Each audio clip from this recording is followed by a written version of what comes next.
Good evening, ladies and gentlemen. Welcome to the ESA studio. We're here for another big match today. My name is Bozo Max, and I'm here from a person from all the way from the other side of the big puddle of water. It's Piercing from the USA. Yep. What's up, everybody? How you doing today, Bose Max? You ready I'm for doing, this semifinal? I'm doing really well. Yeah, semifinal or the lower bracket final, however you want to call it. But in the end, yes, this is a great match for today. Of course, as we're already seeing below right here, it's going to be Minions versus MVG UK.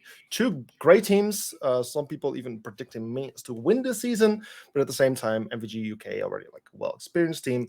We already have proven themselves in the past seasons of ESA as well. So big teams and hopefully a big match as well.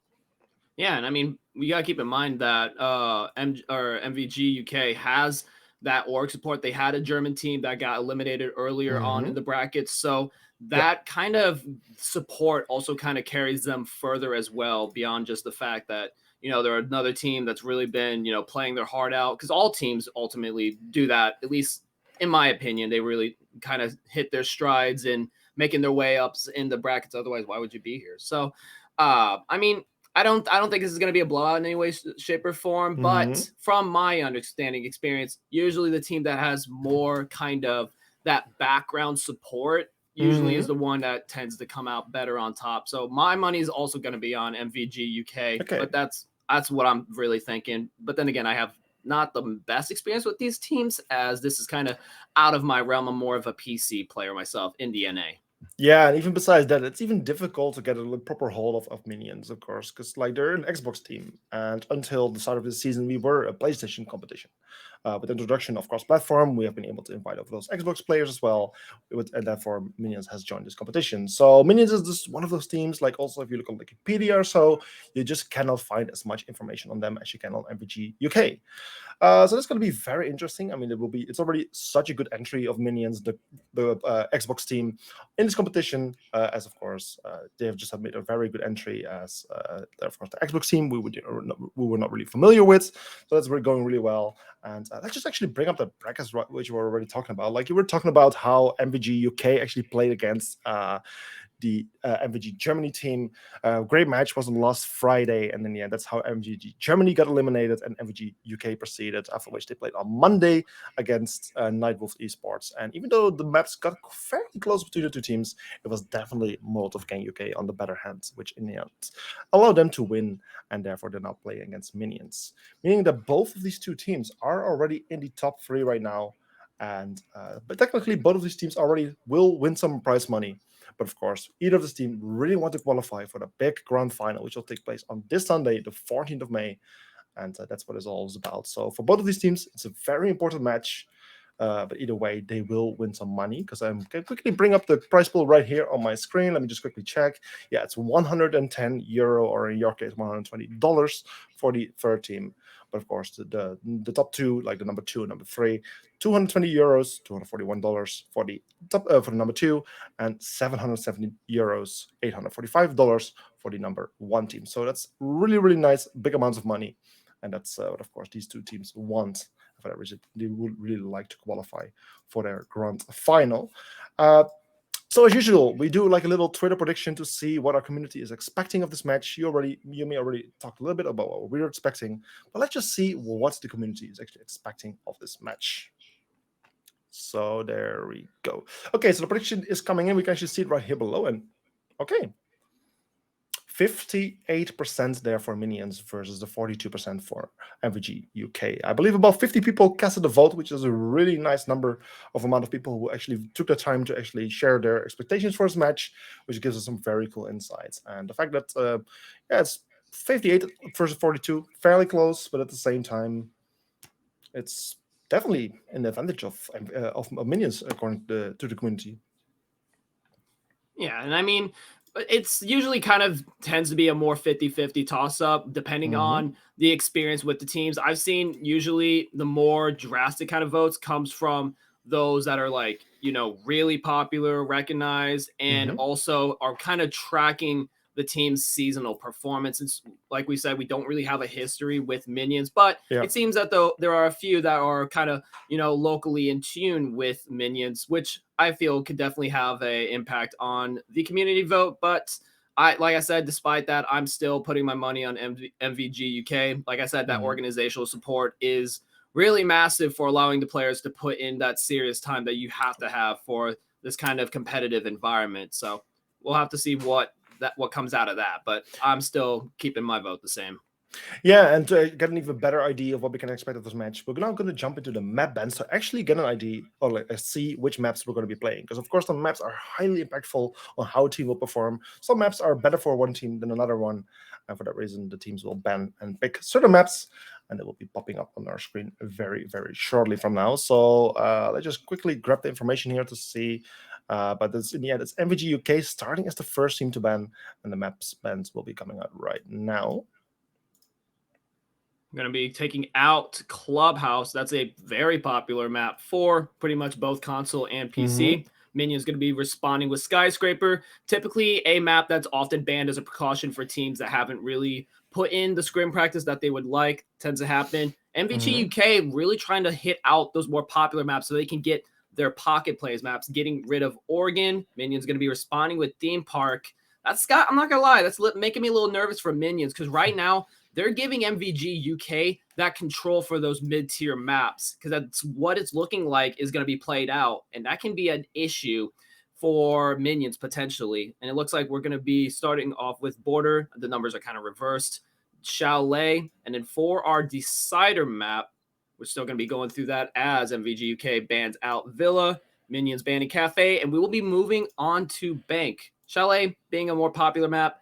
Border, kind of a mix-up, but Bank kind of on a lower end from experience when it comes to at least the community's opinion of the map, although it did have a recent mini rework, fixing out some of the layout of hatch placements and things like that. Nothing too major, just slight things to make the lobby area just a bit more navigatable, because otherwise it was a complete mess back in the day.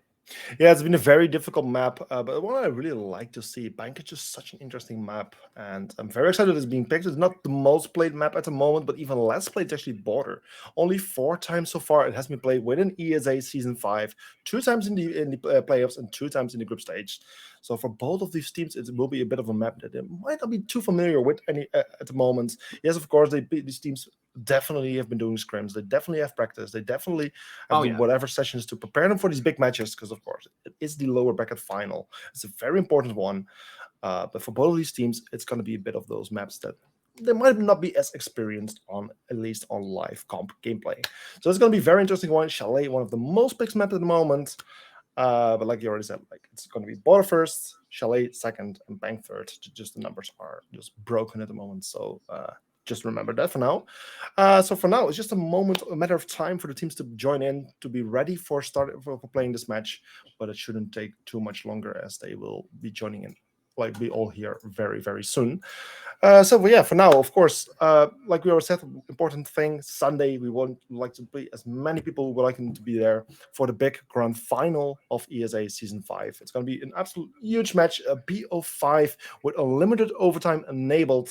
So even if it gets to like a 7-7, it's not just one round remaining now. As long as the team doesn't get an advantage of 2 points, that's they won't win the map. So it's going to be a very important one, of course, the grand final, and we'll like to see you all there. So just already note in your agenda, keep your Sunday available. It will start at the matches will start at 2 in the afternoon CEST, and yeah, we'll all be there. So yeah, just a little bit of time remaining before we can start. But now we have seen these map bans, what do we think about these two teams? Because I mean, I know that Minions really like Chalet. For me, myself, Border is a bit of a surprise map. Maybe it has to do with the fact that it gets banned so often. But at the same time, I haven't really seen any of these teams trying to go for Border yet.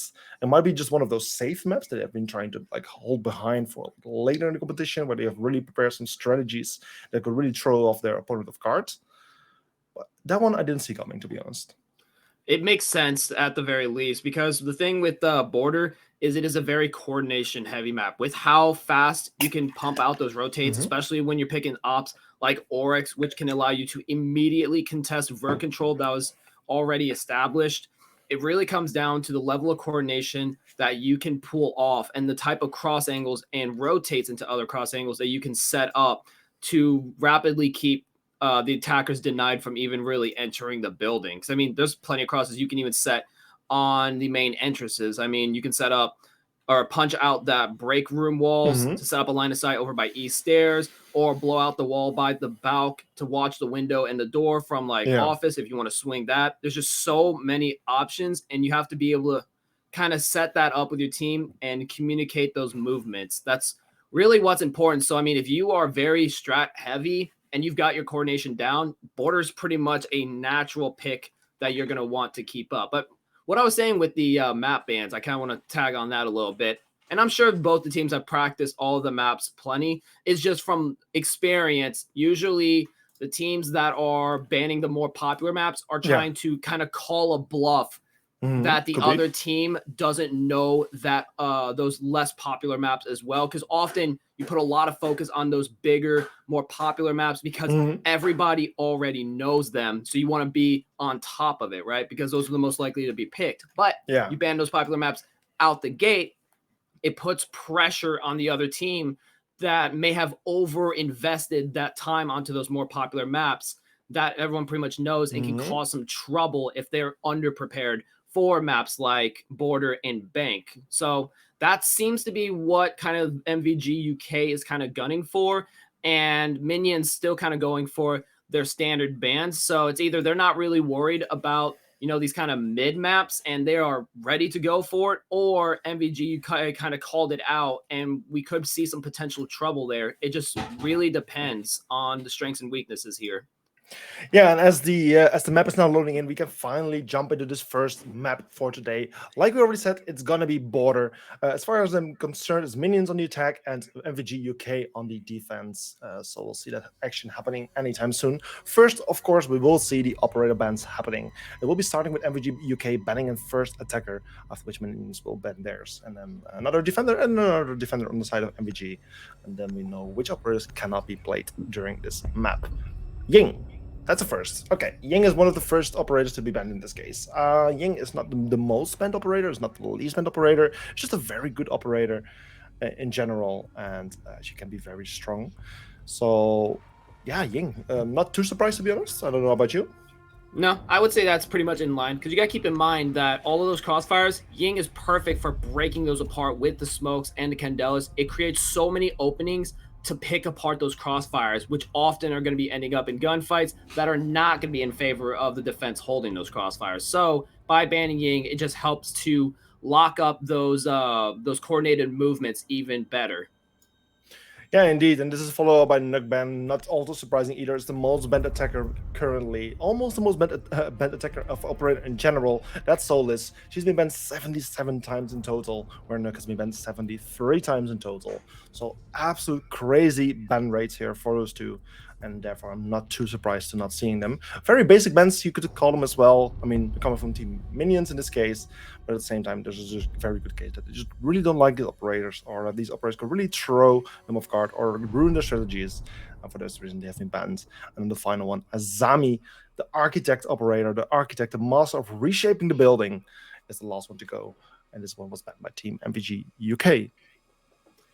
And I always find that so interesting of the way and the rate in which Nuk is banned nowadays. Because I remember back in Phantom Sights when people were talking about her and everyone was saying that she is one of the most useless operators to ever come out, and now look where we are now, and she's one of the most banned operators. Oh boy, I guess wrong they were. Cypher Siege really comes full swing in that case. It's still jarring to me even to this day to think about how she is right now with the ban rates. Crazy. Yeah, it's crazy, and yeah, she's being banned so much, and for that reason, she doesn't get the right kind of spotlight that she deserves. I mean, I find it real pity how operators are sometimes being banned so like by default almost. I mean, just thinking back about previous season, we did see a lot of Tetra bans, and that happened for a few seasons in a row. Finally, of course, the EMP Impregnate was introduced, and that really brought down the Tetra bans. So I'm very happy to see that. But just in general, it's sometimes a bit unfortunate to see not too much creativity happen when it comes to bans. Same for the map bans, like I already said before. There's a few maps that have been banned so many times or have been picked so many times, and therefore I'm very happy that we are at least going to see a bit of Border today, which was only been picked 4 times before. Yeah. So I mean, and the thing is with bans, the only real way to like effectively mix it up is if you know kind of what the composition of the other team is, what they tend to play all around or on the specific map, or if you have a strat that a certain operator can really interrupt and you ban that specific op so you can execute that strat in full swing Hmm. without that worry. That's why you often see Flores banned a lot. And we'll actually, Yeah. now starting off, already see a Lizard starting to make her way up from a stair, is going to be able to take the first pick for this match onto Za in rapid fire fashion, making their move onto these stairs, getting that presence down, opening up that off as well. But we got Rob the Villain holding an off angle by the breach over into office. One wrong peek, and that's going to be a take. The Nitro coming out, not going to connect, thrown out a little bit too deep. Presence known, the push coming in onto office double from Lazard, and the peek comes in, but the cross from Ace is going to be able to take Rob the Villain out, get those Valkyrie cams out of the way, less utility to deal with, and the pressure is starting to stack up on the MVG as they have that office side control. But with Fod over by Fountain, gonna try to take that control back, takes the Lizard, throws the Nitro, not going to connect. Agni following close behind, trying to push back that office control. Docker's gonna go down, but still could be res, but with the way it's looking right now, not too great, especially Frost matted down over by security side. Flame trying to get that res, with no one over by security side, gonna be able to pick that up, but pressure still stacking up with Mozzie. Ag starting to push up from the bridge, try to catch one behind from mountainside, gonna be able to take Ace from behind, not ready. Now 3v2, defense starting to run down, the flanks coming in, but not gonna be potentially enough as they are in security, gonna have to make their way up. They have repelled that off the side push, but with 45 seconds, it's looking a little bit better as Agam is going to be able to take yet another with 40 seconds. Attackers have time, but Flame is going to be able to get eliminated, and Agam take Alex in both succession to win that first round for Minions. That's indeed the first round Oh, going I'm to sorry, Minions. Right. MVG. Sorry, I'm even copying you right there. It was, of course, the defending side in the end winning, which is MVG UK. They're winning the first round on the defense on Armory Lockers. So it's the first round going to them. And after this, they will now, of course, need to head to the second bomb site for tonight, which is going to be Ventilation Workshop. Very default rotation, I would say. I mean, as long as we know Border, we kind of see those two bomb sites being in place as the most. However, since the most recent rework, we do tend to see a bit more of Teller's bathroom. So I'm very much expecting to see that one eventually. But for now, first, we're going to do this one, which is quite understandable. And keep in mind that ban on Ying, where this is going to start to come into play. Of all the sites on Border, this is probably one of the hardest sites to stave off a Ying because there's so many openings into this the teller heater room. I'm sorry, janitor. There's so many openings to get in there to try to plant. So if you bring a Ying to break off those lines of sight, especially if you don't really have the utility to block it off, there's not a whole lot that you can do other than pushing into that room, which is pretty much what I like to call the suicide room on Border because of the fact that there are so many it's just so open, right? There's not a lot of cover. You're just completely exposed in and out. No matter who is trying to enter that room, it is a mess. That's why often you're always going to have some kind of extension so you don't have to physically be in there, or it is going to be a death trap where you are inevitably not going to survive that position. So it's pretty standard stuff. The being banned definitely going to come into play there to help MVG UK with holding Teller side. Yeah, meanwhile, Twitch already being inside of the building with her drone, just being very effective about clearing certain bits of utility. 2 Mozzie Pass in total she has been able to destroy, which is, of course, very useful for the rest of the team, and also being able to get us some information on Mozzie himself, playing currently on the Teller side, just falling back towards the bomb site, after which the attackers are likely trying to make their first entry at the moment. Also, Sakurio trying to get the first bit of control over here, the west balcony, from where you can either test the armory side or the CCTV side, where currently Rob the Villain is playing as the Valkyrie. Has the hatch opened up, can easily fall back if needed so, if things get too hot for him. But for now, he's playing in a very strong location, but the wall behind him is soft. He gets wall banged, he gets damaged quite a bit, but in the end, Ollie with a kill down Alizar, first defender down, followed by a kill coming from Blame on AGM, Ollie, and this is then the 4 versus 4, with the first 1 minute and 25 seconds pass by.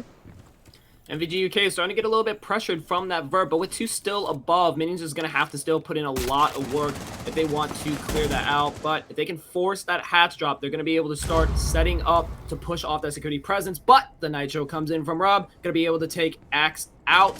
That's going to be one less person to deal with, and those pesky Twitch drones now out of the way. Thanks to that, it's going to be a huge pick with the amount of impact that the Twitch drones have already had up to this point. But with the zero cam still up, there's still going to be some problems when it comes to holding on to that utility, especially towards that security side if the execute does actually go down.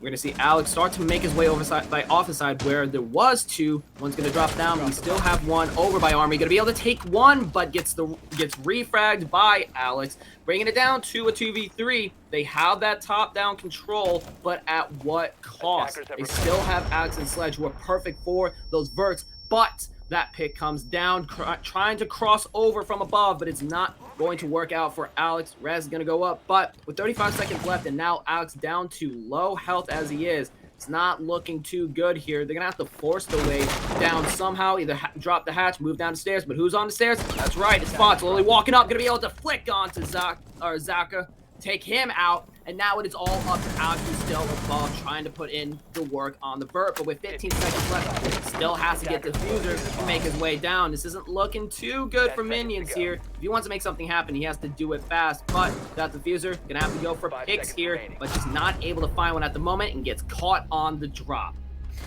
Yeah, so far MVG winning a second round, playing very convincingly so far, doing a great job on wasting time on the attackers and just picking up enough of their lives to just make the defense much easier once they fall back to their bomb side. So far, 2 rounds going to the side of MVG.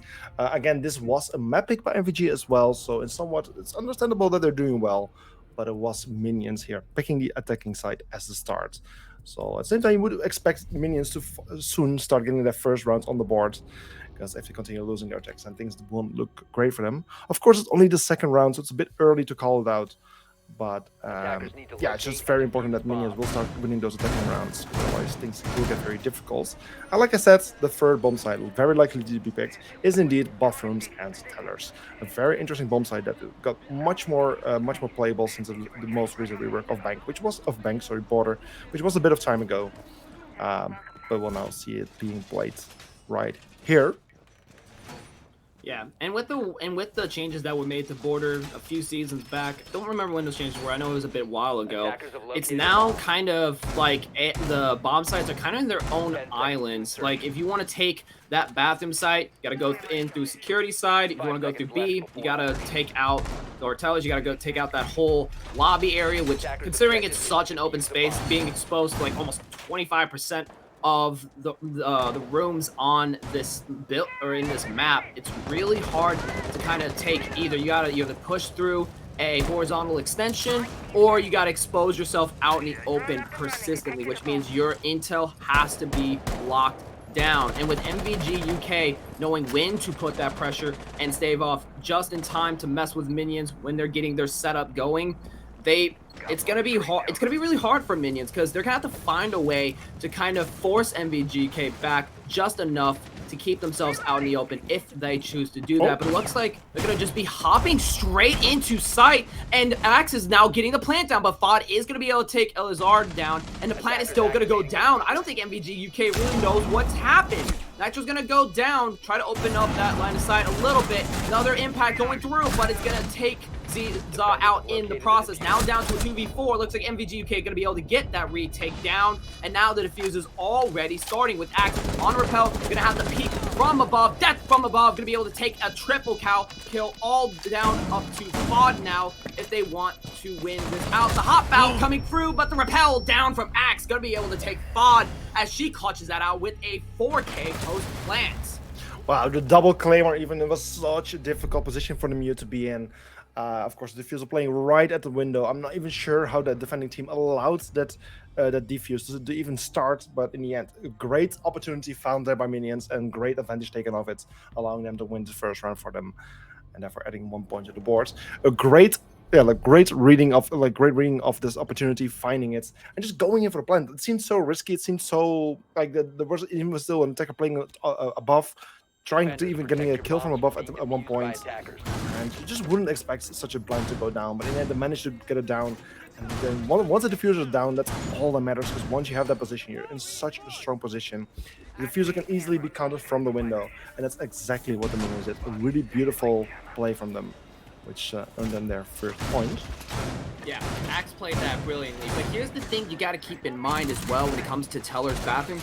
Typically, you hold a horizontal extension to prevent that push from security, open that wall, and go into bathroom. They recognize that that's going to be the default setup. And usually when you do that, you want to have some kind of physical entry denial, whether it's a thorn, whether it's Frostmat, or even Malusi Banshees, just to let you know that someone's going through there. Even a motion sensor, kind of to give an idea of what's happening, or maybe even intel to help better the retake. But MVG UK really didn't have anything there to help with that. So that intel gap spotted by Axe with her spotter, which was perfect, gave that opportunity. And we're already going to see 2 picks coming out the gate. Both Agam and Zaka getting eliminated so early on. Looks like spawn peaks kind of coming out for trades, or at least some very early on aggression. Goodness. It's very early aggression, very early on. It was the Mozzie traded for the Yana. I'm not even sure which one is worse to lose very early on. Of course, Mozzie still has a chance to hack some drones and control them in their advantage, and Headquarters potentially still has C4 in the pocket.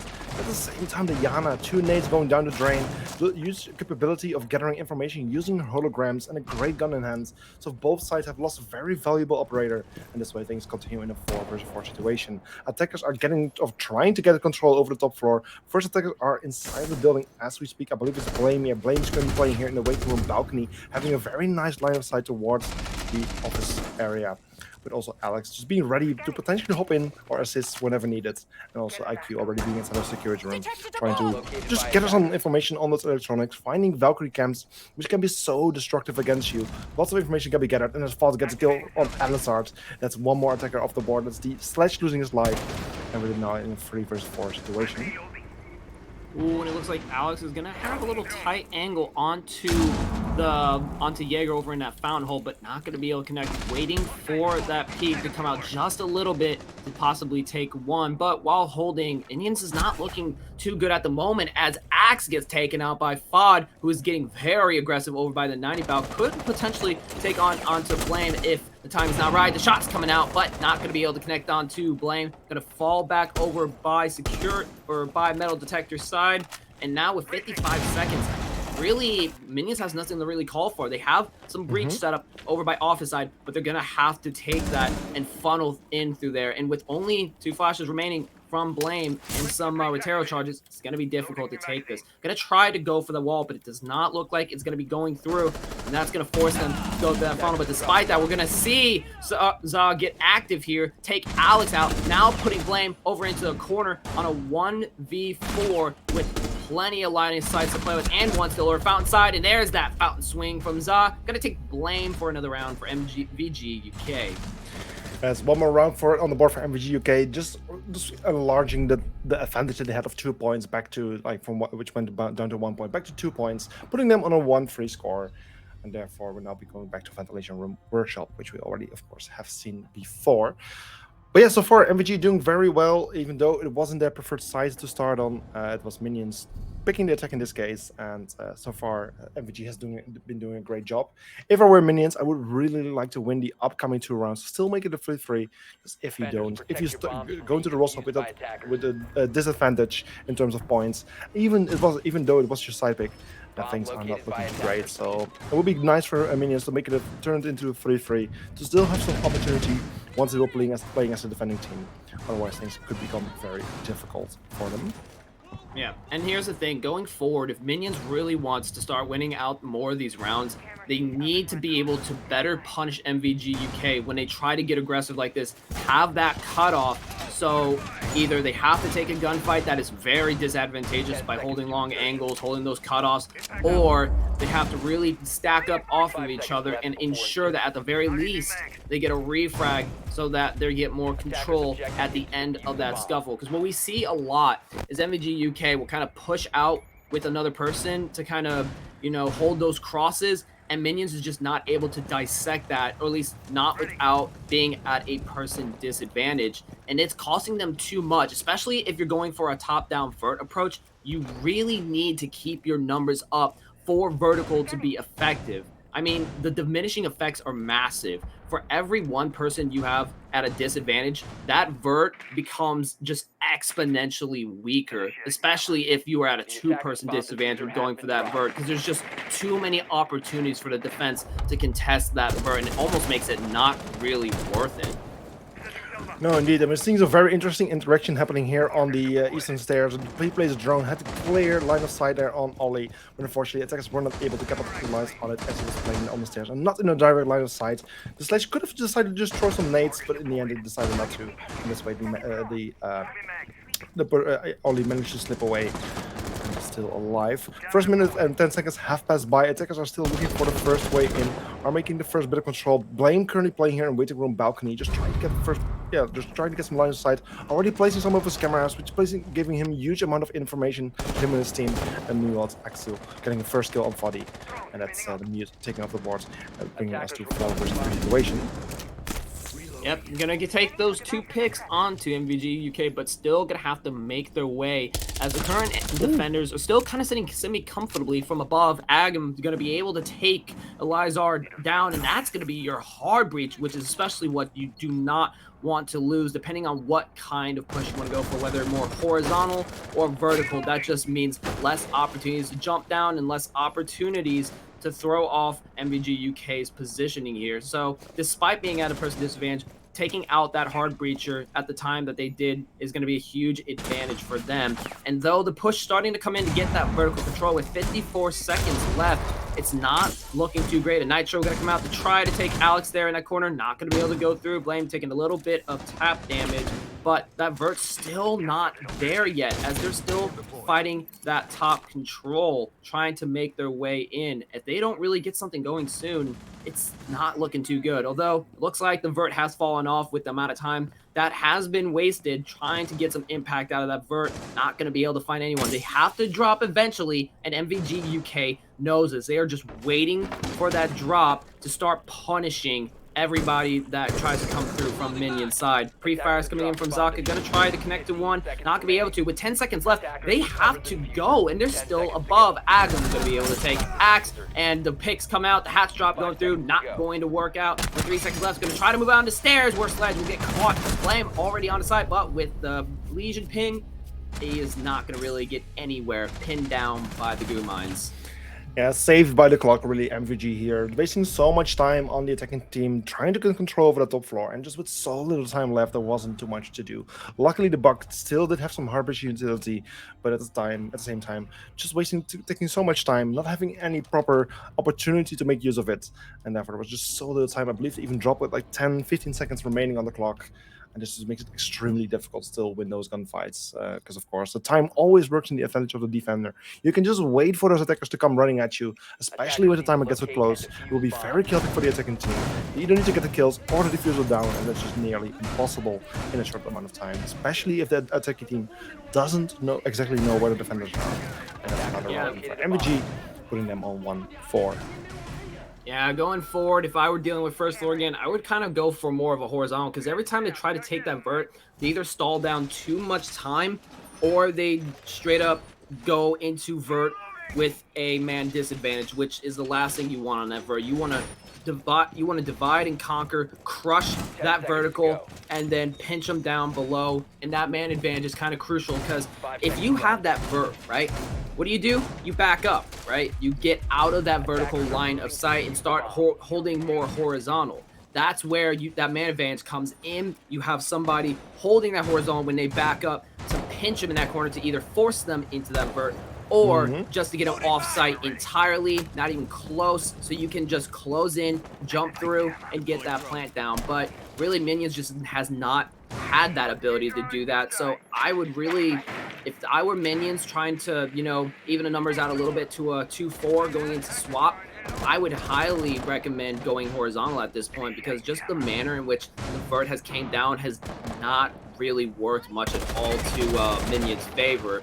and it's really just been a major time sink. So if we're gonna invest time and try to better situation, it might be a better idea to try to go for a horizontal, and we'll see some shots coming out from Fod, a little bit of damage onto Alex, but the headshot is not gonna be able to connect. And the pick from Blaine to cut off Fod, the first one for this round, and with a minute remaining, they're looking a little bit better for this vert. I think they're certainly starting out well. I mean, the last time that we did see Minions play, they of course went for the rush, and then as Alizar gets to kill Mac, it's just one less defender to worry about. As a Korea gets another one. It's only of the board, just 2 defenders remaining. It's the Vigil and the Valkyrie who are the only ones remaining. Luckily, Rob managed to get a kill on Alex, and Saha with a kill on Alizar. It's a 3 versus 2, still in the advantage of the attackers. But the attackers have to be very careful because the advantage might easily be lost. Luckily, Korea with a kill on Saha. It's only Rob remaining. The Valkyrie currently playing on the metal stairs, trying to go for a very nasty flank. If the attackers are not aware of his position, he might be able to go for a very disastrous flank here, getting a lot of kills. It does get one, but unfortunately doesn't know about a second. It's Axel with the final kill, taking out the Valkyrie, and that's one more attacker win for Minions, meaning a 2-4 split. After which Minions will now be playing as the defending team, and MVG UK will be gonna play as the attacking team. Yeah, that was very unfortunate for MVG UK. Just played that a little bit too aggressively on that vertical hold. I mean, the flank from Vigil did come out, and that was pretty strong in trying to even those numbers out just a little bit better. But then we still have the further commitment. You got to always be ready for that refrag, and unfortunately, Valk just wasn't really ready for that, and it came in, taking her out, and allowing Minions to win that round. I mean, really, they just had to kind of fall back. I mean, I know it's kind of a unprecedented for that half for Minions to get that vert control with the edge, but I mean, with how MVG UK has been coordinating and playing together, they still would have had a pretty good chance if they just kept their extensions and played a bit more horizontal and waited for Minions to move down before clamping down. But that's not what they went for. They tried to go for a bit of a more aggressive play, and it just didn't really work out. No, indeed, it didn't work out, and since the roles now have swapped, things will be very different. It's now Minions as a defending team and MVG as the attacking team, so things will kind of be turned around right now. We'll see some very different action. We see a mirror coming out, very interesting wall being opened up here on Armory, just having that nice line of sight on the balcony. This is a very different type of defense that we have been seeing from MVG UK, so very excited to see how this will go, and whether MVG, Minions, will be able to deal with it. So MVG will be able to deal with it, excuse me, as it will be taking some time to get used to.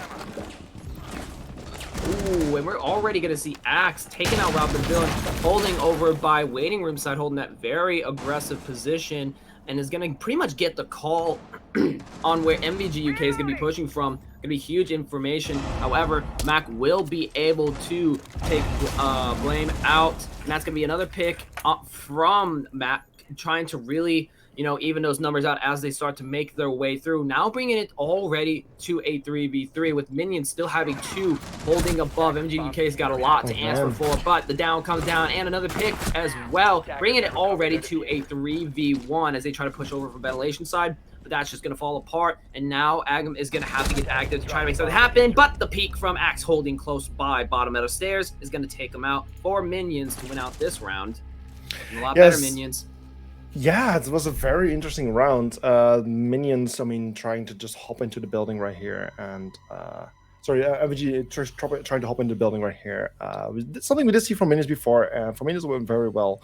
For MVG, things are not going too well this time. So that's that's a round winner for Minions, putting things on 3-4. And the score is just getting very close again. I mean, there's only 1 point difference between the 2 teams. Minions could easily turn this into a 4-4, where they have made up for their lesser performance in the first half. And they will heavily increase their chances. Oh, yeah. And I want to give props to Minion for how they played out that beginning of the round. Instead of letting MVG UK run in and immediately get that first floor control to start nading and putting that pressure down, instead of doing that, they punished that initial entry so well, and their ability to do that pretty much put a screeching halt for MVG UK, knowing that they are in the building, they've got someone they have to put up with, and they're in a relatively open space once they push out of tellers. Really putting them on the spot, try to rotate over, try to push in from ventilation, but then that also ended up falling apart as well. So I mean, it's all about that initial entry denial, and minions ran that very well, being able to effectively put themselves at a massive person advantage before really any kind of setup could even begin. Yeah, indeed, it was a very aggressive round from the defense, just shutting down the attack completely. And MG, of course, will not get a second chance. This time going for a different bomb site, which is going to be Aviator. Sorry, Aviator was I'm saying. Now, I'm saying, of course, it's Armory Lockers. That's the bomb site they're going for. And things are already starting out very shortly. Vods trying to get in a gunfight with, I believe it's the Mozzie. Just, yeah, Mozzie playing here, Armory Lockers at the door, just trying to deny any people from hopping in. Yeah, no contact made yet. Just a bit of a scare there for either of the two players. For now, not much action happening yet. However, Zard just getting a bit of a gunfight, losing lots of HP, and Rob getting his first kill, taking out Axel. That's the first player off the board. The second going off the board again by Rob. That's Blame taken off the board, which was we was playing out the mutes, bringing things to 3 versus 5. Things starting out much better for MBG here, but still a lot more to do. Yeah, minions trying to play active over by that east side, but being able to push that out and pinch exactly as I was talking about was huge for them. Fog gonna be able to catch Azaka on the rotate back over from Metal. Now looking at a 2v4, and MVG UK is going to be starting that collapse very soon. Mace getting that plant down as Alex tries to make her way up, successfully takes out Agmoli. That's going to be a better retake situation, but gets eliminated in the read frag from Fod as a result. Now it is all up to Elizard, who is not going to be able to take that over by small office. MVG UK fighting back after losing the previous round, putting things back on a 3-5 situation, just 2 points advantage compared to their opponent, and only 1 point away from that map point, which will be very useful for them, of course. For now, it's still minions here on the defense. We'll be going back to Armored Lockers Archives for a second time, hopefully with the right kind of adjustments that I'm hoping to see that minions can do a little bit better here, hopefully win some more rounds. Because if it's gonna go, if another round is gonna go to MVG UK here, again it will be a 3-6 score, which will be very difficult to come back from. And of course, and also the map point for MVG will put them in a very good position, an even better one that they already are in at the moment. Yeah, it's not looking too great as MVG UK is starting to really find that chemistry, find how minions like to play this, and starting to kind of, you know, cut them off, and doing that quite effectively. I mean, that pinch over by East Stairs is exactly how you want to do it when dealing with someone going for that aggressive entry denial, punishing it perfectly. Although granted, a lot of damage coming out onto Osa there on the fallback, but on one over by East Stairs, but it didn't really matter as her back was just completely turned Valkyries when that pick came out. That's pretty much a textbook example of how you want to set up these kind of pinches. And the best part is there was just no intel on that pinch even happening. And that's another thing as well. If you know there's a pinch, you're going to fall back, right? Or take one fight and then swing onto the other. You're going to isolate those ones, but you can't isolate a one when you think you're already doing that, but there's another one just creeping up from behind. That's another thing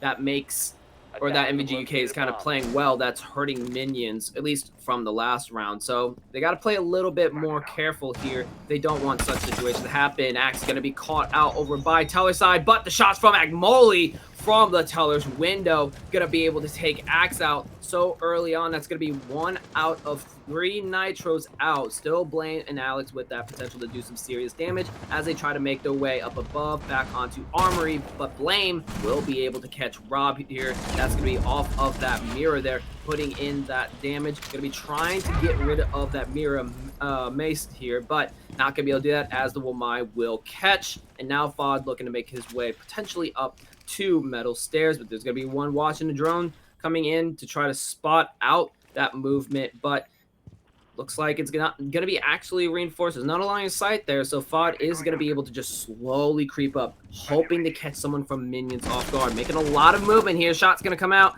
and the wall bang, and he's going to be falling back there. Not playing it too aggressively here, as MVG UK are looking more or less to kind of see if they can catch another person from minions, getting a bit too aggressive here, or try to find a gap here, staying mostly outside at the moment. Yeah, it's really MVG looking just for that opportunity, just waiting for a defender to expose himself. Eventually, Ace Charge is going to come out, is trying to pop the mirror window, but yeah, the person can just run outside. He could easily shut it down, but the medium was placed, so it wasn't even activated. But Blaine with the kill on Mac, Zakaria with the kill on Vods. It's all coming down to Za.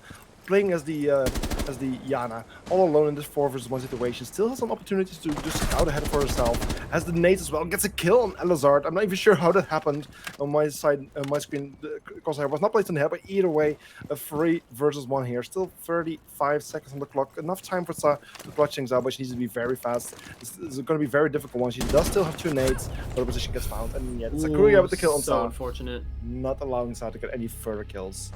Yeah, having that East Cam up did not do anything good for her. She barreled straight in. The call came in, and that nice pre-fire from Frost coming out to finish that out.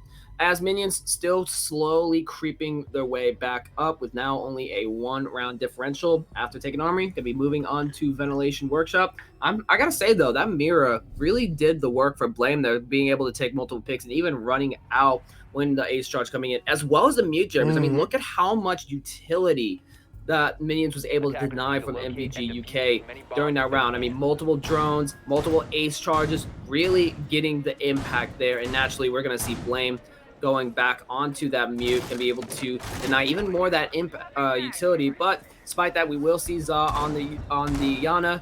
I believe they had a Twitch last round, and they're not going to have that going forward. I mean, that Mute Jammer is just going to cause a little bit too much of an issue here. So interested to see how MVG is going to deal with that intel gap that Blame was able to create with those Mute Jammers. 10 seconds left. Yeah, those Mute Jammers have been very, very strong, very useful so far. Of course, the Dasher has not been banned. He can easily be picked. There's also the EMP impact nades that can be chosen to deal with those, but none of those have been picked. So it will be a bit tricky for the attacking team to deal with those.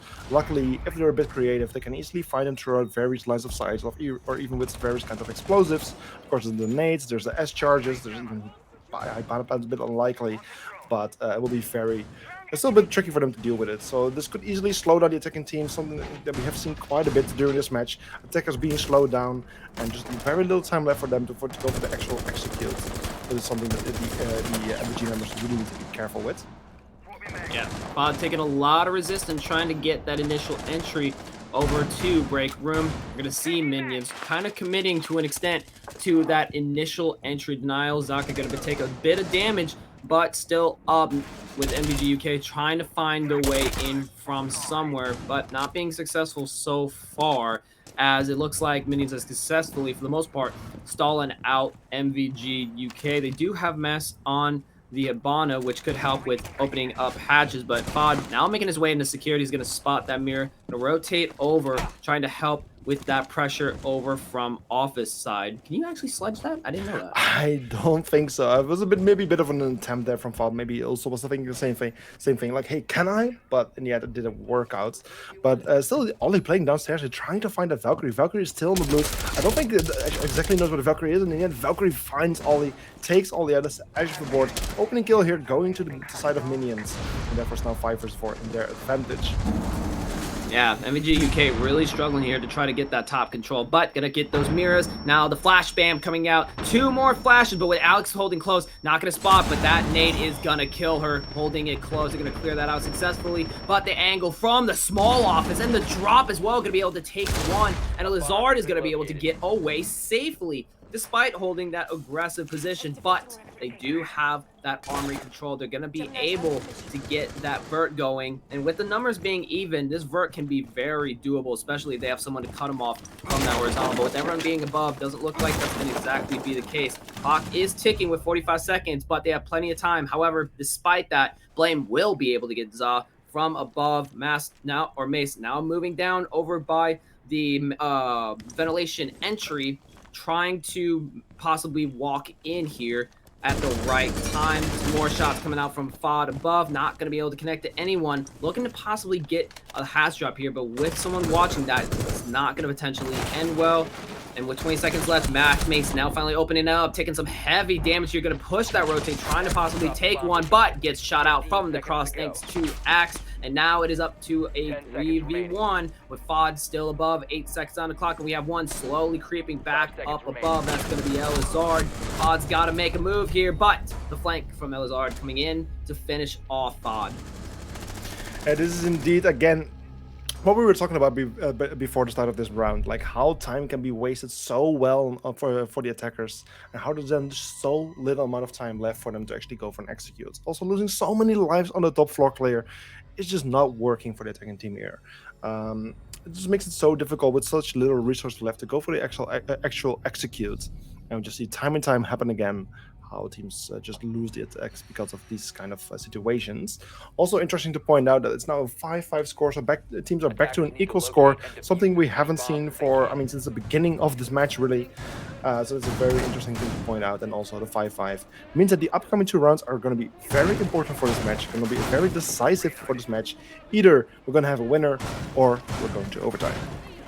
Honestly, with the way that it's been kind of back and forth, I'm kind of anticipating possibly overtime. MVG UK, they kind of did find their magic in a bottle when it came to attacking minions here, but then minions was able to wrap it back around, and now, ever since then, MVG UK has been kind of struggling to pick up these attack rounds here and really confine minions, similar to how they struggled when they were on attack. But the difference is, right, that MVG UK does not really have a lead anymore like they did prior to the swap, and now Minions does. If they were able to keep this momentum, keep staying open and free to swing out as they need to, and fall back from the pitches that MVG UK tries to set up, they're not looking too great here. Minions has a good opportunity to kind of win this out unless MVG is able to get a plan on how they're going to stomp them out, and it looks like they're going to be trying to commit to that, stomp or pinching them out with Agmoli on the Jackal and Rob the Villain on the Dekebi. It's only a matter of time until we see whether or not that is actually going to go into full fruition and get the impact that they're hoping for. Yeah, attackers now trying to just find a way inside of the building with Sledge, who is one of the first to actually make the entry here. Just trying to get inside from supply. Needs to be very careful because the Mute is actually playing very close towards him. He might not know about the position of Mute, and the question is, does Mute know about the position of Sledge? Yeah, he does seem to know. And with a headshot, he takes out Vod. That's Vod taking off the board. Meanwhile, also Rob getting a bit of trouble, who is meanwhile made his way inside of security, doing a bit of damage on the visual as well, but still both of them being alive. Oh well. Trying to get for the kill. Ollie also trying to get some information and making his way into the archives. I believe it's the Vigil. Yeah, Vigil is the one playing an armory, completely locked in, but as Elizard gets a kill on Ollie, it's just going back and forth. It's a 4 versus 3 in the advantage of the defending team. Yeah, very unfortunate losing your one of your intel denial lurkers like that. We'll see Za gonna be pushing up, be able to secure the kill, take another onto Fountain, bringing that down to yet a 2v3, as now they have that vert going down, but the ping coming out for the Nitro is gonna catch Rob before he gets a chance to realize what happens and get out of there. Even those numbers out, down to a 2v2, now up to Mace and Zob. All of their vert now gone with 5 being eliminated, but the pink might yet again trying to wallbang through the floor, but there's going to be a hard wall keeping them covered there, keeping them still up and alive for minions, as Mace now tries to work his way down east stairs, possibly to get a pinch going, or to at least stack up, get those trades for that control. Now the hatch is starting to get open, but if Minions has a line of sight there, that could be huge trouble for MVG UK making their way down.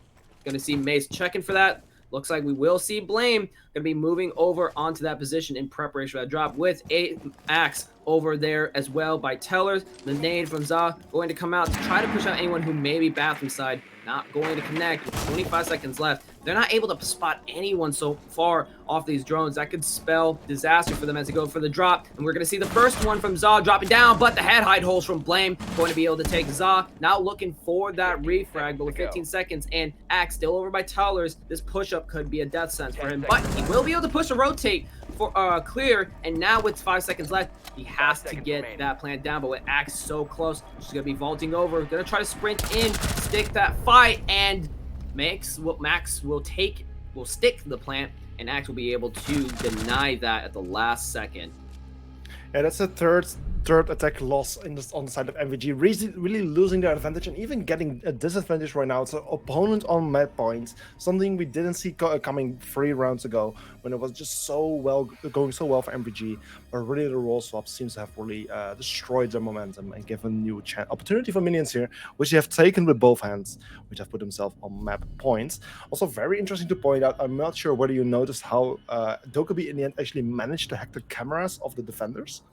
I'm not sure whether you're aware. Oh no, I did not see that. Yeah, at one point, every single attacker was just watching those Valkyrie cams. I do think eventually the defenders didn't notice that the Valkyrie cams were hacked and were being watched, as eventually like the attackers weren't watching them anymore. So I assume they were taken out by the defensive side. Just such a good intel available there to the attacking team, but they just couldn't find the remaining defending players, just wasting so much time upstairs. And again, like we have already pointed out many times, just so little time to go for the actual executes, and just leading back to those very moments with just so little time remaining on the clock, where attackers just must stick to the fuse, and yeah, that's clearly again not working here. And this has put now minions in the lead. Yeah, unfortunately, there was just too many blind spots that MVG UK were not able to flush out, especially with that short amount of time. Honestly, if Zai had just drawn out a bit further, they may have been able to spot that. But also at the same time, if Mace was able to get off that defuse, there's just a lot of little things that are kind of, you know, getting MVG UK kind of stuck up here. So, I mean, it's very fixable if they want to try to win out these rounds. But initial entry kind of starting to make their way in as Agmoli starting to get that East Stairs control. They're going to be stacking up here as they try to make their push. And the problem is, Minions is on match point, and they've got Armory, which is one of the more difficult sites to attack. So if any time is a time to really get your stuff together to bring it overtime, it's going to be now. Otherwise, we will be moving on to game 2. Nitro going to go out to try to stop the Vaultable Ace. Doesn't look like it succeeded. And now that's going to be putting a little bit more pressure. The Ash charge trying to come in, but going to get caught by those Umai. Still got one more charge. Does that go through? And it doesn't look like it does as it gets caught. And that's just going to be more utility for minions to hold them back, to hold that aggressive positions against that East Stairs push. Still committing to moving out from there and maybe take security. We will see Bod take Alex as he tries to push up, but it's going to be another one. That's going to be Zaka. Going to be able to get Bod out. That's going to be a set of nades off the board with Zaw throwing the last one. Not going to be able to find a pick off of that. However, with that security control, they can push off that 90 shield, as it looks like there's not someone there at the moment. But with Zaka still over by security, she can possibly make a lot of trouble here trying to put on that pressure. Oh, I was wrong. They did get the deployable shield, but it looks like MVG UK is still stuck by East Stairs. I don't know what they're going to have to do to start to push up, but they still have that mirror over by office side, which could be really troublesome, which, okay, never mind. It's also gone. Yeah, just things happening while we're not watching it. Of course, things happen on all sides of the map, so we can't view everything. But therefore, a lot of things happen meanwhile. Still 4 versus 4 situation with just under 1 minute remaining as Rob gets a kill on Blame and Axel with a kill on Mac. It's just a 3 versus 3, which could really go either way. Time might, again, work in the advantage of the defenders here if the attackers do not hurry up, because, of course, they need to be very careful. And as the defenders are just playing very safely at the moment, it could very much work in their favor. So just going for a little bit more scouting, finding the defenders who are just holding their position. And yeah, once they know the position, of course, they can go for those gunfights.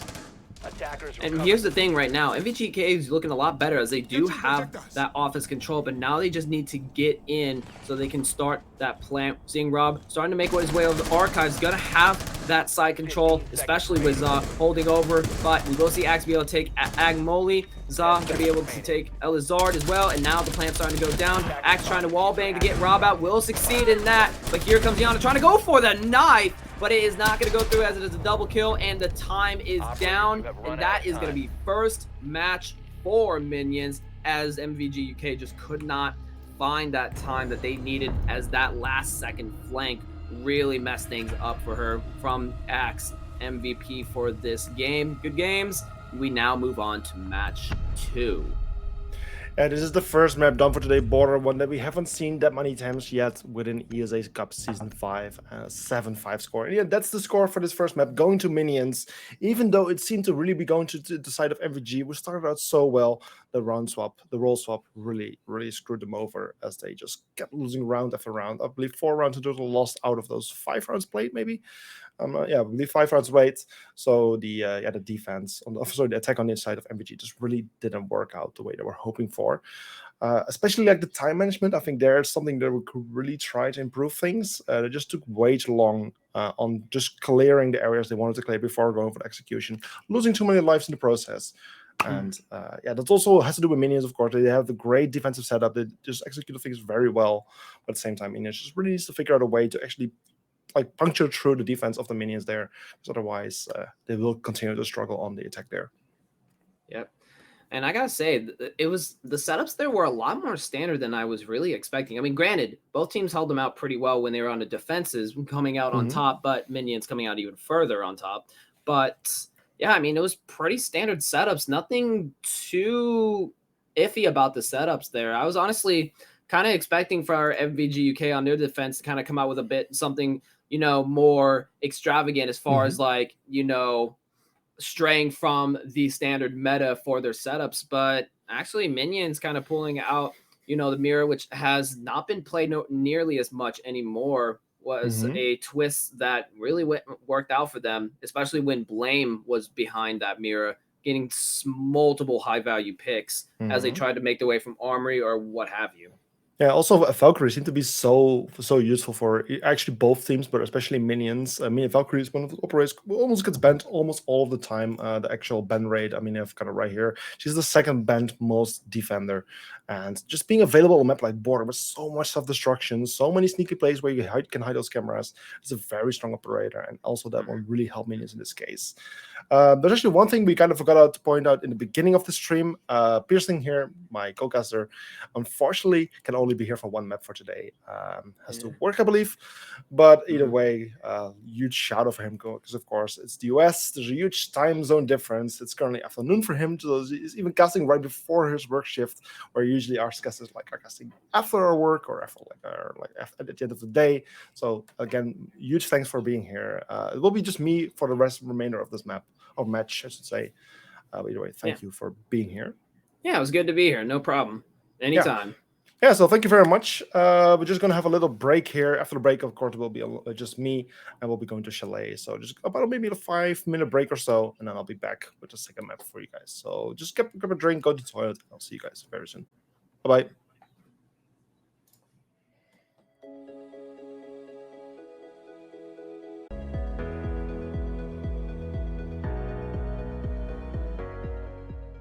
And there we go. We're just heading to the second map for today. Sorry for the little delay. There were some issues with players joining the lobby. Had to do something to do with Ubisoft Connect, not allowing them to send invites or joining invites or whatsoever. But finally, all of the players have been able to join the lobby. And we're now starting with the second one for today, Chalet, the map pick by Minions after they won the map pick of MVG UK Border. And therefore, we're just now in this second map for today, which is the map of Minions, which is Chalet. So before we jump into this second map and potential final map as Minions earn their first map points, we'll first go to and see what the operator bands are going to be. And the first operator band to come out from Team Orange, and that's MVG UK, is the Flores. So yeah, Flores isn't the most uncommon operator band, of course. We have already seen how strong he can be, how he can be very effective on destroying bits of utility, clearing certain areas, and of course also gathering information as a little bit of a side thing. Second is Nuke, very strong on avoiding certain bits of utility, certain bits of information gathering utility, and also very silent. It's a very commonly banned operator. Whenever picked, she can be very strong as well. So yeah, not too surprising to see Nuke. Again, of course, it's just me, Boza Max for now as my co-caster. Piercing only was able to join for in the first map as he needed to work. And therefore it will be just me on a solo cast here. It's been quite a bit of time since I did a solo cast, but I'll try my best. I'm getting a bit sick as well, so just don't be too bothered if the quality of my casting might not be as you're used to, but I'll try my absolute best. Second operator band, the defending coming from Team Blue Minions, is the Solis, Again, very commonly banned operator, most banned operator even, followed by Valkyrie, which is the second most banned defender. And once again, a very strong one. We have seen her on border. We have seen how much damage she can really do. And for that reason, we're not too surprised to see her in this case.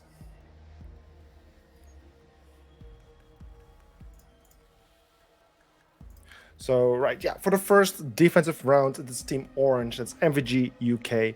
But first, for the first defensive round, we're going to Master Bedroom and Office, a very commonly played bomb site, which is not too surprising. I mean, this is by far the most played bomb site at this moment. Together, maybe with bar games, could also be a very commonly played one.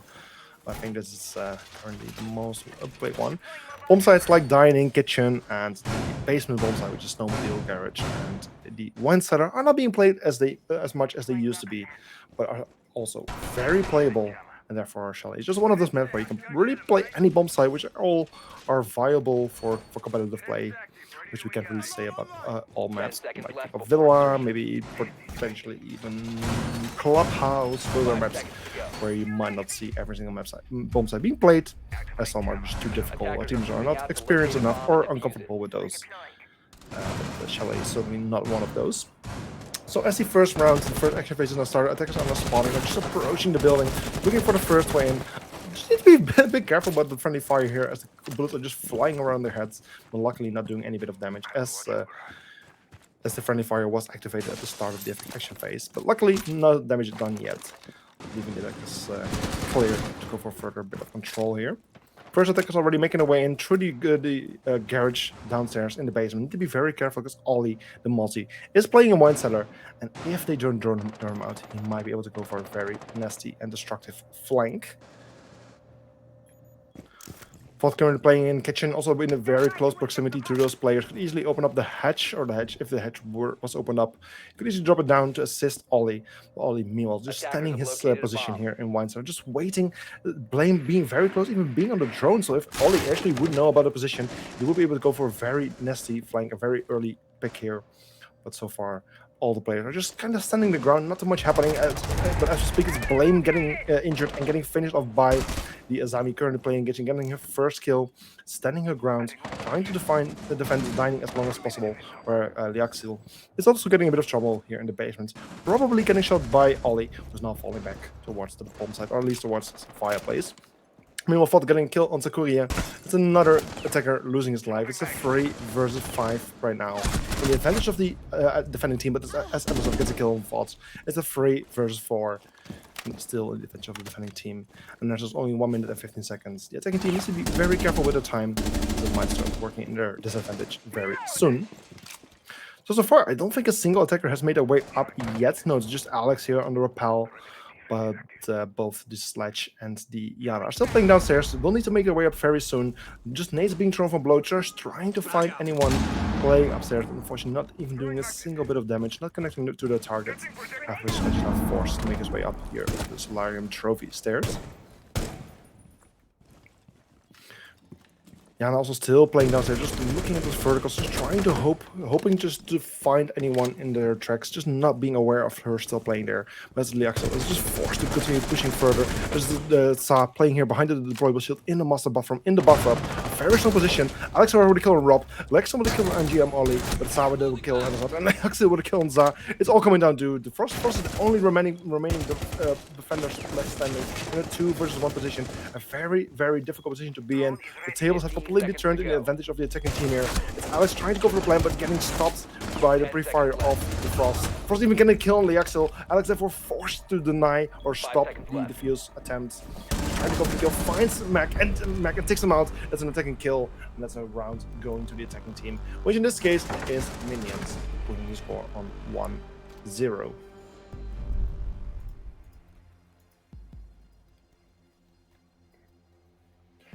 Right. So 1-0, the first round going to the side of Minions, starting well on the first map. Of course, the side was picked by MBG, so they have decided to go on the defense. And the first defensive round, I mean, it was very close. They got very close to potentially winning this first map, or this first round. But in the end, somehow the attacking team, even with though they have very little time left remaining, they managed to find an opening. I mean, managed to make things work. allowing them to win this first round. So 1-0 right now in the advantage of minions, who already earned their first map points. So things are starting out well for the Xbox team.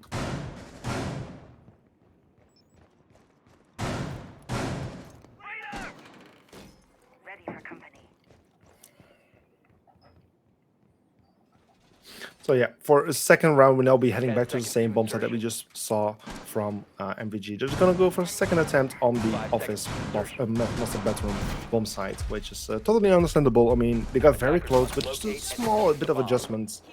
Not playing too aggressive, just wasting a bit more time. I mean, wasting a bit more time. They actually wasted a lot of time. Just staying a bit more alive towards the last minutes or last seconds of the round will certainly be able to help MVG a bit more to potentially win this round. And we'll see how things go.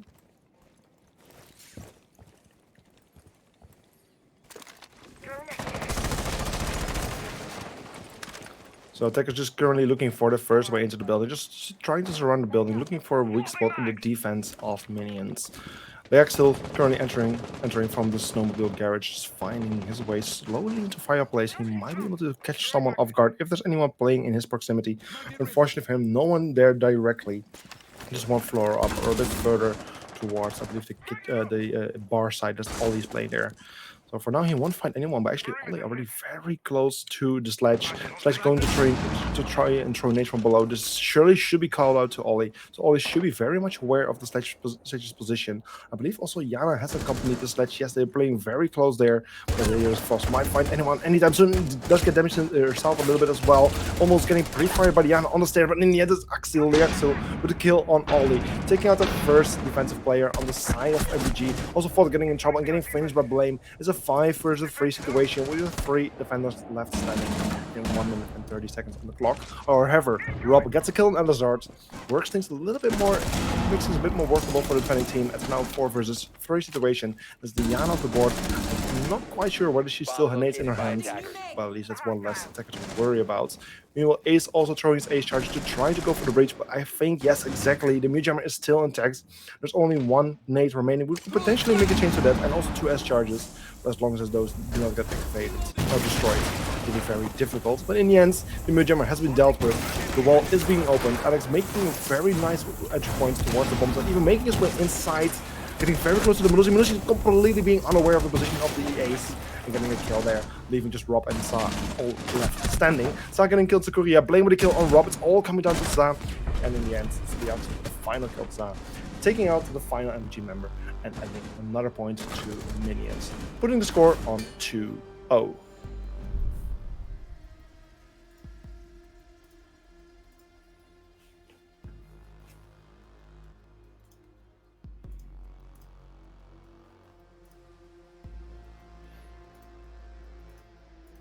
So right, that's the first 2 rounds, both going to minions. Minions starting out very well for this first map of for the second map of today. The map that they picked themselves, so they picked it for a very good reason. I mean, I have seen the map bans happen. They were even surprised that their opponent didn't ban this map, and we're expecting that MVG has prepared pretty well for this map to at least have a good chance against minions. So far, MVG is struggling a little bit here, just losing those first 2 rounds, but of course it's not too late. It's just still a pretty good moment for them to work things around. They can easily still work things into their favor, turn things into a 2-2 score, and potentially even gaining the lead at one moment. But it will be a good moment for them to start waking up, because if they don't do this anytime soon, they will be on a disadvantage on a score that's in their disadvantage, but it will be very difficult to get back from. Attackers must locate and defuse a bomb.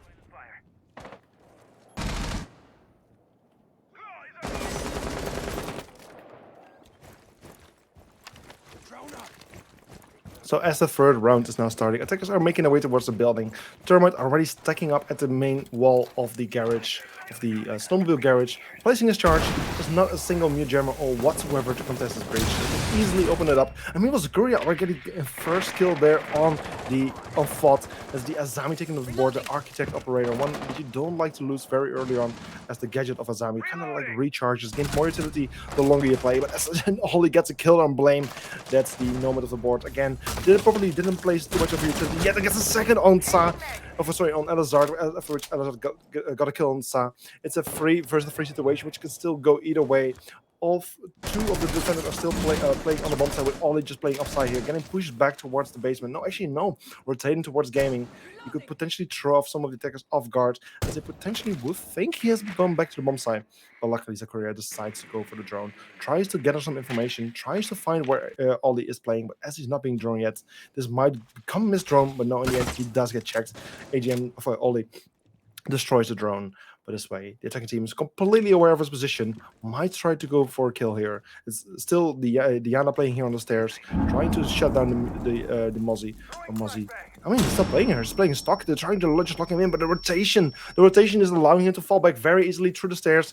It's still Diana trying to look for him, trying to find him, but in the end, Mozzie has safely returned to the storage room, and therefore this round continues. And then fair, 3 versus 3. Termite still 1 charge remaining, allows him to open up the fireplace hatch, a very strong position to have open up, make it very difficult for the players to continue to play there, but it's the Cage just waiting there and finds the head of Alex. It's a Termite of the board, uses both of his charges, but still it's one less player to be playing with. The Axel just waiting, potentially suffering the same fate if he's not too careful. Does do a bit of damage, but gets damaged himself as well. It's a 2 versus 3, but as a courier gets a kill on Mac, it's a 2 versus 2 situation, which can still go either way. 45 seconds remaining, time ticking on and on, which could easily be turned to advantage of the defending team, as less time there for the attack, it will be more difficult for the attack to succeed. As Rob gets a kill on the Axel, it's all coming down to Kuria, the Yana, in this 1 versus 2 situation, does do quite a bit of damage on Rob, but not just enough, unfortunately, to take him out. Over 25 seconds, he could potentially still clutch this. Doesn't have any nades, still has his ability to scout ahead, but needs to be very careful. He doesn't exactly know where players are, does in the end injure the Mozzie, but with a very little health left on the gate, he was able to get a final bit of damage there on the Yana, takes her out, and finally we're seeing a defensive win on the side of MVG UK, putting the score on 2-1.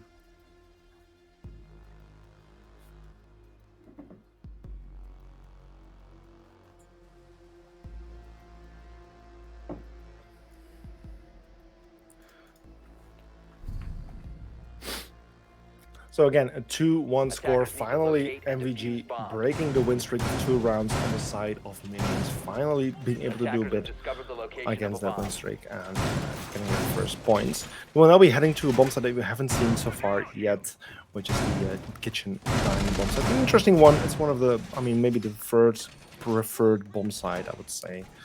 Either way, it's getting picked right here. I'm actually surprised that we haven't seen the bar Games bomb site yet. It's one of the most popular ones, but so far that's the only one that's being left out after we just saw the snowmobile and wine cellar bomb sites. 10 seconds to go. It's very important for the defending team to just hold the top floor control here as well. I mean, from the top floor, they can easily defend the bomb site from above, and at the same time, if this control will end up in the hands of the attacking team, they can make it very difficult for the defending team to just hold control over the bomb site below. So it's very important for the defending team to just hold the top floor, and if in the end things get too hot, walls are getting opened, or there's too much pressure in general, then they could still decide to fall back through the hatch or one of the many staircases, which will allow them to just fall back. We have seen this bomb site being played quite a bit of times recently, and in many of the cases, it was just like the attackers managed to open the wall of office, but didn't get the proper control. Also, a lot of time being wasted on the attacking side, just taking a lot of time to get the proper control for an attack. So far, attack teams have been struggling a lot. We'll see how things go this time.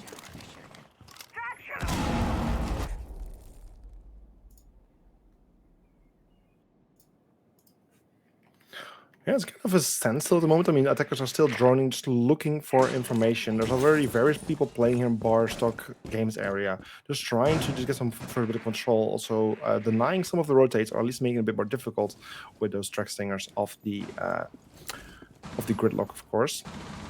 Blame also just waiting here on the office balcony, just waiting for a way in. Yeah, makes his way into the building.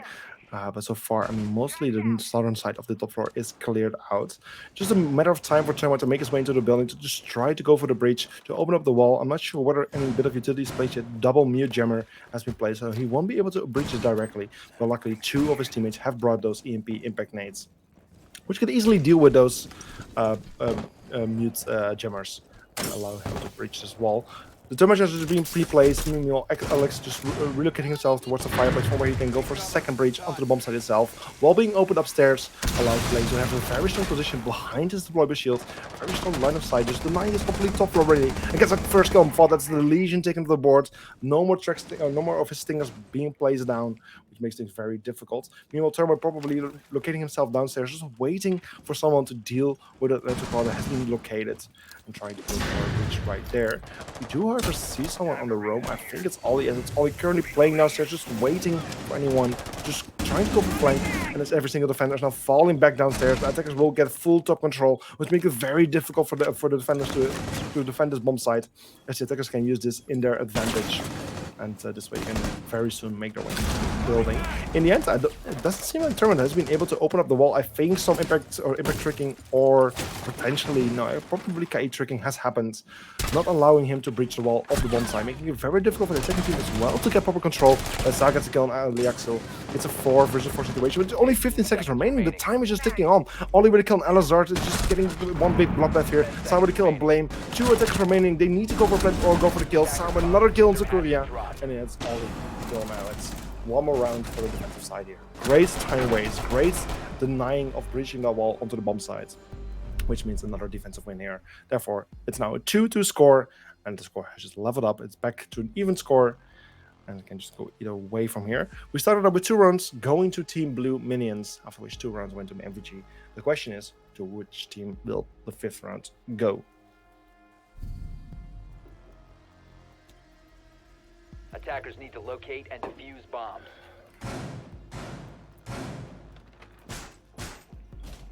Right, so finally we're gonna see the one left remaining bomb site, the one that wasn't played so far by Team MVG. We're gonna see it right now. This is of course Bar Games, a very interesting bomb site. Mira, one of those operators which is almost being brought every single time to his bomb site, unless she's banned, of course, but she's a very strong one. Likely to play one here in the like the pantry area, pantry hallway as you can call it, and the second one will likely be placed upstairs. Again, this is one of those bomb sites where it's very important for the defending team to just keep control over this top floor, to deny the attackers as long as possible, as the top floor can be used in their advantage to defend from above, but at the same time, if they get into the hands of the attackers, it will be very difficult for them to play on site, as the attacker can easily shut them down. One of the interesting operators being picked, that I want to point out in this case, is the Glass. Not picking the smoke canisters, he's playing the nades, which, I mean, are very strong nades, are a great bit of utility. But at the same time, those smoke canisters would have been very interesting to see on the team, as the Glass is, of course, able to look through those with his scope. Just like it has a red. Drone spinning up. Attack is just trying to surround the building, just looking for the first ways in, looking for the first bit of information to see where the defenders are playing. Sa already getting a bit of trouble, currently playing on top of those blue library stairs and deployable shields. Impinate's coming out. This is likely to deal with any Jaeger ADSs or whatever being placed there. In the end, no Jaeger has been picked, but the nades, both nades seem to have missed their targets. Very unfortunate. 2 nades coming from the Glass, it seems, not hitting the deployable shield, and therefore the deployable shield is still standing. That's a very unfortunate play from the side of Minions. Luckily, they still have 2 sets of 2 nades in total, which they can easily use to still deal with the shield. But so far, as long as the shield is standing, it will be a very strong position for the Frost to continue to play. Bomb located by attackers. So yeah, for now, it's just not too much happening. We're just waiting for attackers to find a way in. I mean, the defenders are still having quite a bit of control. Actually, not really any bit of control really has been gained by the attacking team. Meanwhile, it's Yana just making way and actually getting found by Fod and taken out. Meanwhile, Leaxel with the kill on Sa. Is the Frost finally losing her position. Leaxel playing still outside. The Frost, I mean, was the shield destroyed? No, the shield wasn't destroyed, so the Frost decided to expose itself, which in the end caused her to get taken out of action. But still in a 4v4 position. The defenders are still looking very good. The time waste is absolutely phenomenal. They're just doing great job on wasting time on the attacking team. But as Blame finds Fod, takes him out, he's getting more and more control. However, there's one player still playing in a very extraordinary position, playing on top of the piano, just hiding himself. I'm not even sure whether the attacking team is aware of this position. And as long as Ollie is allowed to play here, and not being found, you can go for a very nasty flank, which can dramatically increase the Attackers chances for the recovered the defending team diffuser. here. Because he seems to be completely forgotten about. He's still playing there on the appearance, waiting to make his move, slowly trying to expose himself, looking out of the window to his right, where there is one player still standing there. He should be able to see him if he just looked to the right, but unfortunately, no, he doesn't see him. But yeah, there's a Sledge hopping in. He does find him. Everybody did get in a little bit.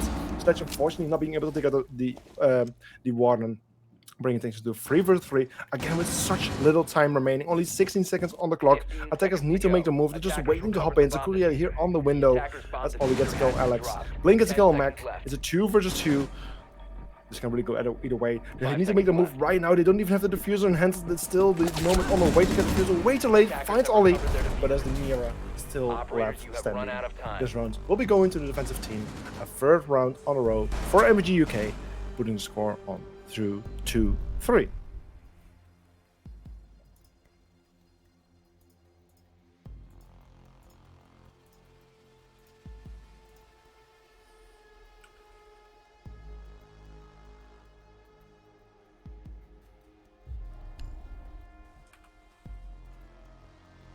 So we're just quickly gonna pause the timer here just in time, and at 1 second mark, apparently some of the hand cams not being in order right. Be in order. Let me just ask if everything is fine now.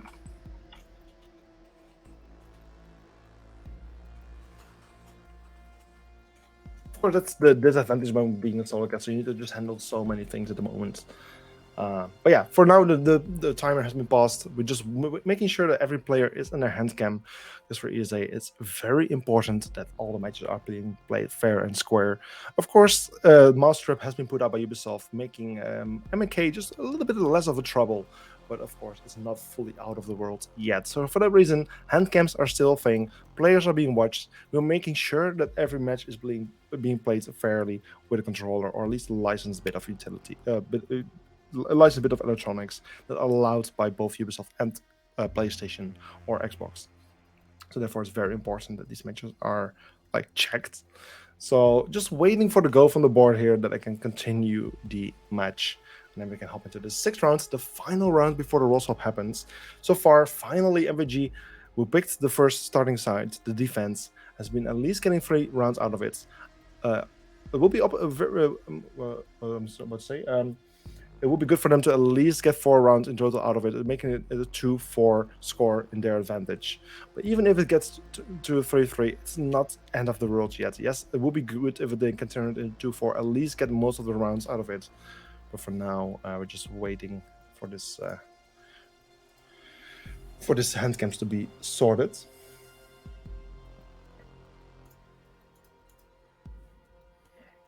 Taking a little bit longer than usual, just waiting for those members to be all in those hand cams to make sure this match can be played fair. Like I was saying, a 2-4 will be ideal here for MVG. That will be the best they can still make it. But at the same time, a 3-3 isn't the end of the world, but they will struggle on the roll swap when they need to attack. So for this final defensive round from the side of MVG, at least for now, we'll be going to Wine Center Snowmobile Garage, which we did already see being played one time before. And I believe, if I remember correctly, let me just quickly think back. Yes, they did manage to win that one the last time around. So MVG has been doing well here.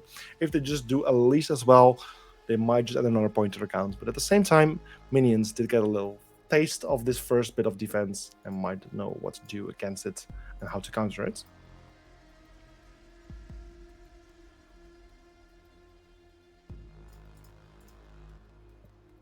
As soon as that final player joins back in hand cams, we will resume this. But like I said, this is taking a little bit longer than usual.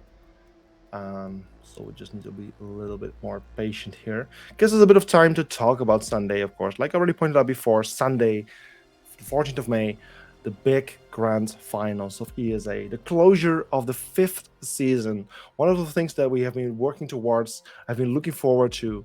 And of course, this match today is a very important one because this will decide the final team to join Entropy Gaming in that grand final. And this is why these teams are playing so competitively, just so focused on winning this match. Because of course, both of the teams want to qualify. Both of these teams already have at least secured a 3rd spot on this competition as they're already in the lower bracket final. But both of these teams want to have a chance to compete against Entropy, the Season 4 champion, to still try to have a chance to get a title and the biggest part of the prize pool, which I believe was 800 or 700 euros. Let me just quickly bring up Wikipedia here. Of course, Wikipedia, a great source of information for this competition for the casters and for the players, but in the end, it's 770 euros. So you can find things as prize pool, player stats, team stats, rosters, match history, operator bans, map bans, and all those kind of things. So if you're not fully know Wikipedia yet, I highly suggest to take a look at the ESA page, because it's a great a great source of information. As things are just taking a little bit longer than they're supposed to, I'm just quickly gonna jump back to a waiting screen to save my voice a little bit. So I'll be right back.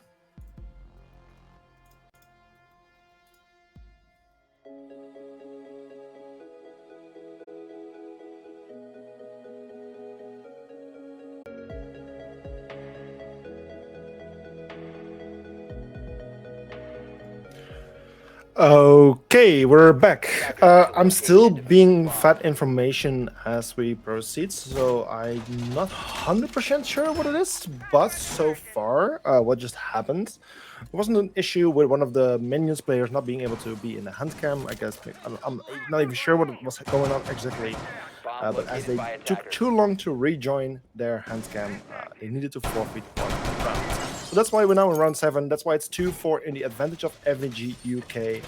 And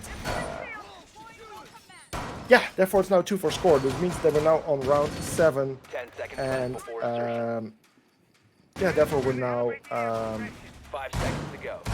having the player of minions on the defense and the attack.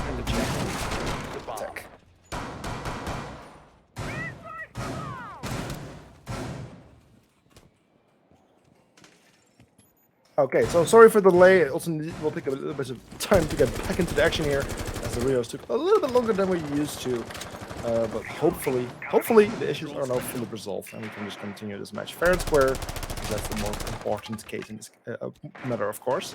So attackers are just again looking for their way in. This time it's the MVG members on the attack, while the members of minions are going for the defense. The first defensive bomb site is the bar. Games bomb side, one that we only saw once from the MVG members, and talking about MVG, things are starting well for them. It's Liaxel being taken off the board. That's the alibi gone. Most of utility, of course, was already placed, but that's still an unfortunate loss. But luckily, Elazard goes for the refrag, takes out Ollie, and brings things back to an equal 4 versus 4 situation. With a 4 versus 4, it's the Frost just hopping out of the building, almost getting found by Fod there, but unfortunately not getting taken out. Therefore, things will still remain in this 4 versus 4 situation. Tsa, meanwhile, trying to make her way up to this trophy stairs, just trying to look for a player, almost finding the Frost there right from behind, but Frost is not also aware about the position. These players need to be both very careful. But Frost, also Elazard here, can easily be shot down from either side as attackers are approaching from both of the directions. But in the end, it's the Yana taking the kill, taking out the Frost, bringing things to 3 versus 4. Still 1 minute and 30 seconds remaining. So with 3 versus 4 situation, attackers do have established quite a bit of control, I imagine. No, it's actually still 2 defenders, playing upstairs. Mira currently on top of library stairs, while Alex is playing here in mezzanine. Very strong positions, very important positions, kind of key positions you could even call it, for the attackers to take control of. But all the nades, a very unfortunate read there from Blame. You cannot blame for that one. The nade was behind him. He wasn't sure where the nade was exactly, trying to avoid it. He first, of course, thought the nade would go for the shield. Unfortunately, he found him instead. Sakuria, in the meanwhile, with a kill there on Fought, it's a 2 versus 3 situation in the advantages of the attacking team. 2 defenders still trying to stand down the position. With Alex still playing here up top of mezzanine. With Sakuria trying to actually get information with the Mozzie drones.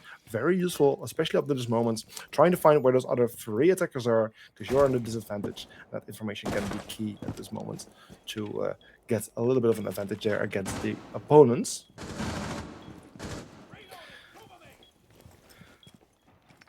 So kind of a stall here. There's only 20 seconds remaining. Attackers really need to make their move very soon. Zakuria in a very strong position, just hopping, waiting for someone to hop into the window. Za going for a very smart relocation towards the window here of games, trying to find anyone there. The Frost Swerve was potentially placed there, but might have been destroyed by the nades. Alex not able to kill Rob, with Mac with a kill on Zakuria. It's all coming down to Alex in this 1 versus 2 position. He's playing on Mushroom, too far offside, cannot find Za, who's going for the defuse. In the end, it's Mac with a very smart cover, finds the remaining player, meaning this round will be won by the attacking team, MVG UK, putting them on a 2-5 score.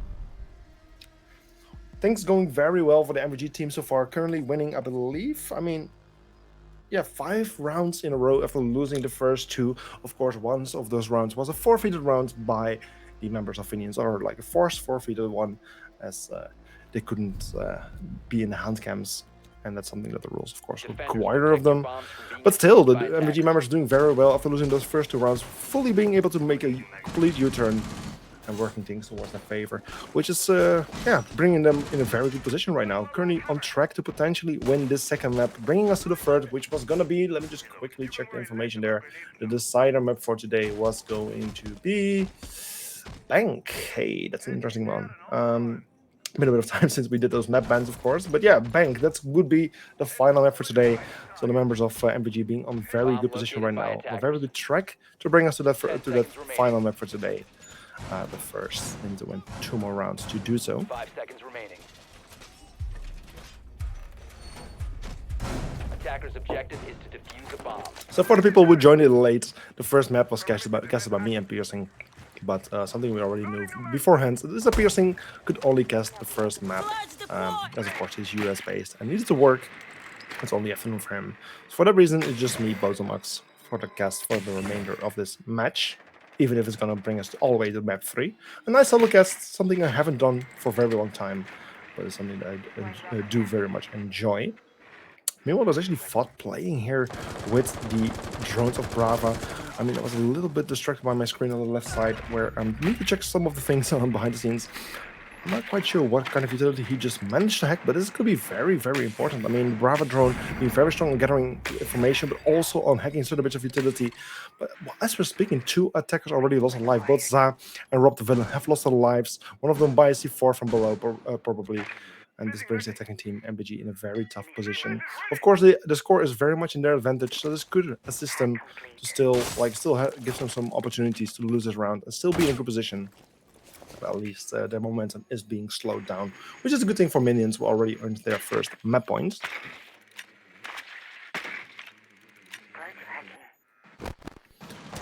So finally a bit of utility gain there. At least the attackers are aware of the position of Zakuria, but in the end it doesn't really matter because this is Zakuria getting the kill on Ollie. That's the Ash taken off the board. It's a 5 versus 2 situation. Only Fod and Mac are left alive, but Mac gets a kill on Zakuria. That's at least the first kill on the side of the defense. 4 versus 2 now, still double the amount of people alive on the defensive side compared to the attacker sides, which is still a very tough position for the attackers of MVG to be in, but at least things are getting a bit more possible. Mac, the Termite, still in play, can easily open up some walls if he desires so. However, there's still a case play. He could easily deny those kind of breaches, but he just goes for the kill. He finds the Echo, takes him out. He's inside. He has side control. He's playing here and dining. There's only one player to fully contest him from the long angle all the way there in Trophy. At the same time, attacker of defenders, of course, still have top floor control, which is a key point for them. They are easily able to deny the plan from Mac, doing lots of damage, but Fods jumping in, being the savior in this case, taking out one of the defenders, but Liaxel with a kill on Fods, leaving Mac all alone in this 1 versus 2 position, or 2 versus 1, with very little HP and only 35 seconds time for him to do his job with. Luckily for him, both of the defenders are currently playing upstairs, which does provide a little bit of opportunity here. We need to be very careful because, of course, he could easily be shut down. He's throwing some smoke canisters to hide his or mask his location, tries to go for the plant, and actually, he's taking it. He might just be able to stick the plant here, which he actually does. It's a 2 versus 1 post-plant situation. Time now working the advantage of the attacker on Mac, but unfortunately, Liaxil finds Mac, takes him out, and plenty of time remaining on the clock. He's able to go for the defuse here, adding another round to the side of Minions, putting the score on 3-5. Still 2 points advantage for the side of MVG, but finally their win streak of 5 rounds being broken, and just shining a bit more light on the horizon there for Minions, just providing a bit more opportunity, just getting a bit of the momentum going or broken on the side, and maybe boosting the morale a little bit, which could hopefully also allow them to just even things out soon and bring things to a 5-5. Well, at the same time, of course, I would really like MVG to win this map, so we can go to the third map. There's a side map, which then will be Attackers need to Bank. locate and defuse bombs. border, of course, was the previous map, which was one with a 7-5 score by minions.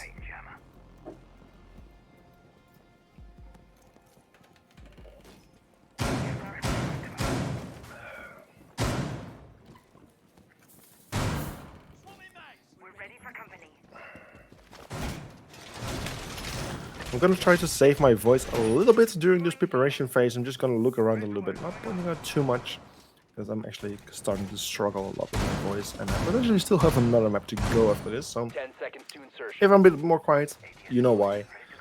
But 5 I'll seconds try to left be there before when insertion. things matter the most. Attackers must locate and defuse the bomb. Worrying about grenades now.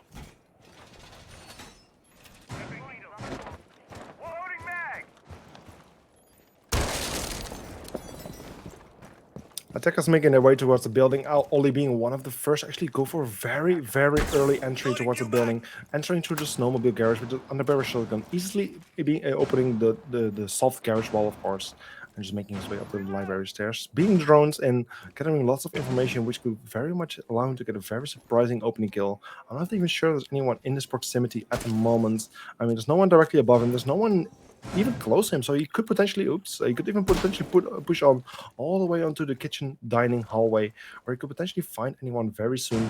It's a very strong line of sight. If any defender makes a mistake here and exposes himself, he could easily be taken out. So it's a very smart play here from the Buck. Meanwhile, the other attackers are also making their way towards the building, mostly focusing on the southern side of the map, it seems, and from where they would just potentially want to open up this this office wall first, to just make it a bit more difficult for the defenders to play on this level, after which they can focus a bit more on the bomb side below.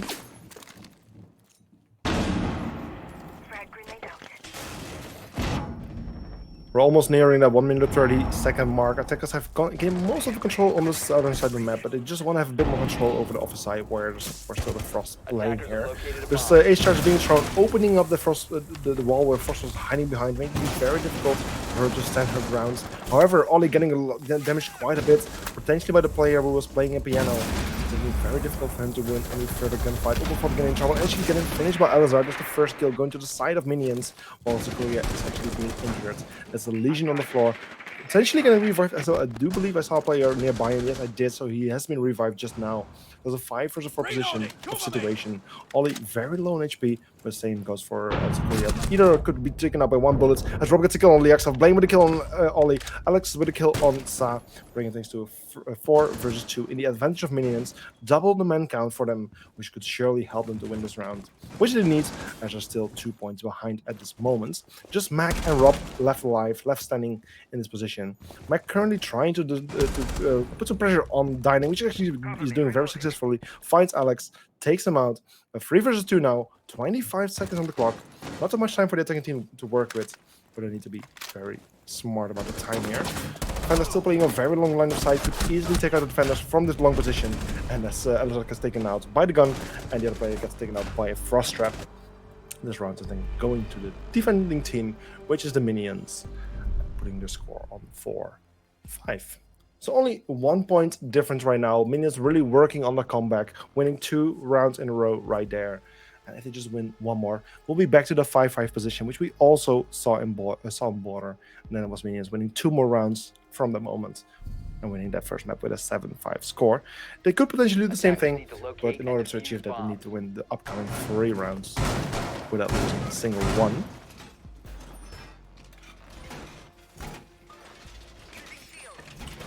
Attackers have discovered the location of a bomb.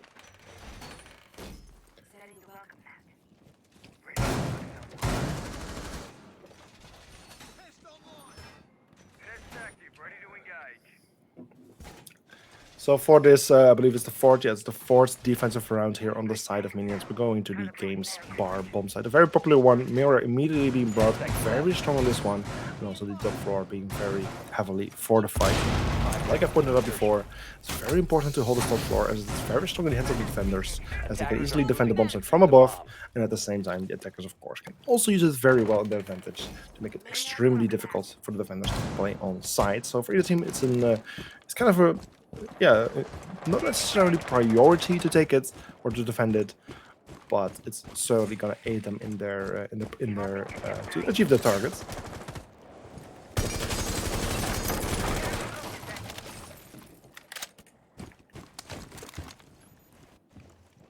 Meanwhile, Ollie is one of the first attackers to make his way inside the building, just going up those trophy stairs, towards Solarium, just trying to look for the first bit of information, first players to be found.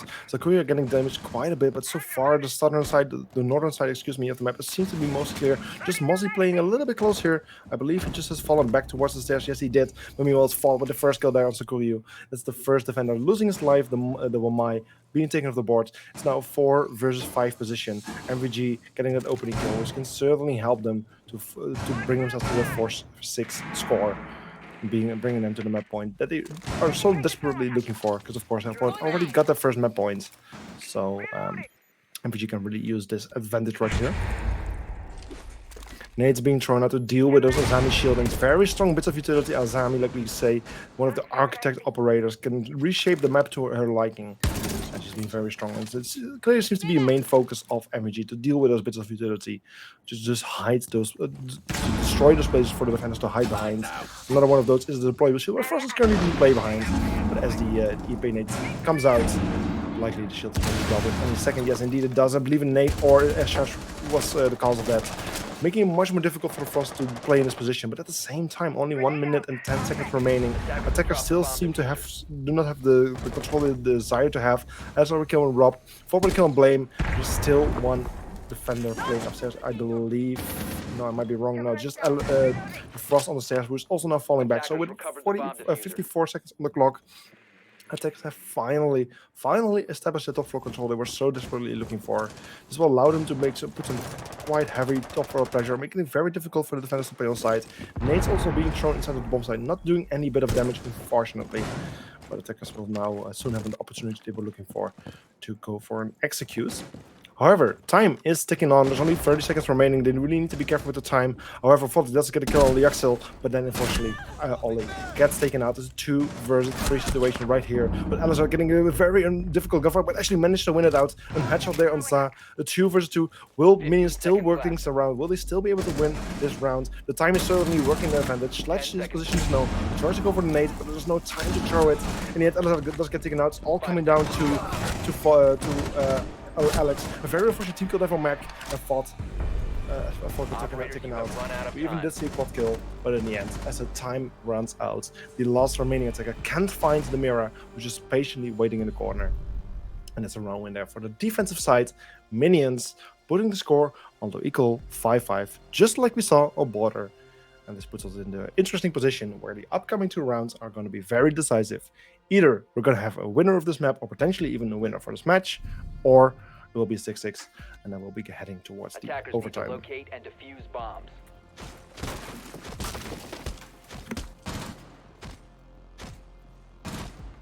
Attackers have located a bomb.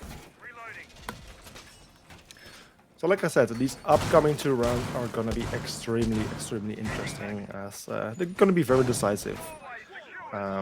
Of course, MVG will really needs to win these upcoming 2 rounds or at least one, to at least secure that overtime point. The chance to go to overtime, or even winning this map eventually. But at the same time, I can imagine. I mean, this really would like to win and secure a spot in the finals, because if they win 2 rounds right now, or at least bring us to overtime, they will have a very good chance to win this map and secure a spot in the grand finals, which will be played on Sunday.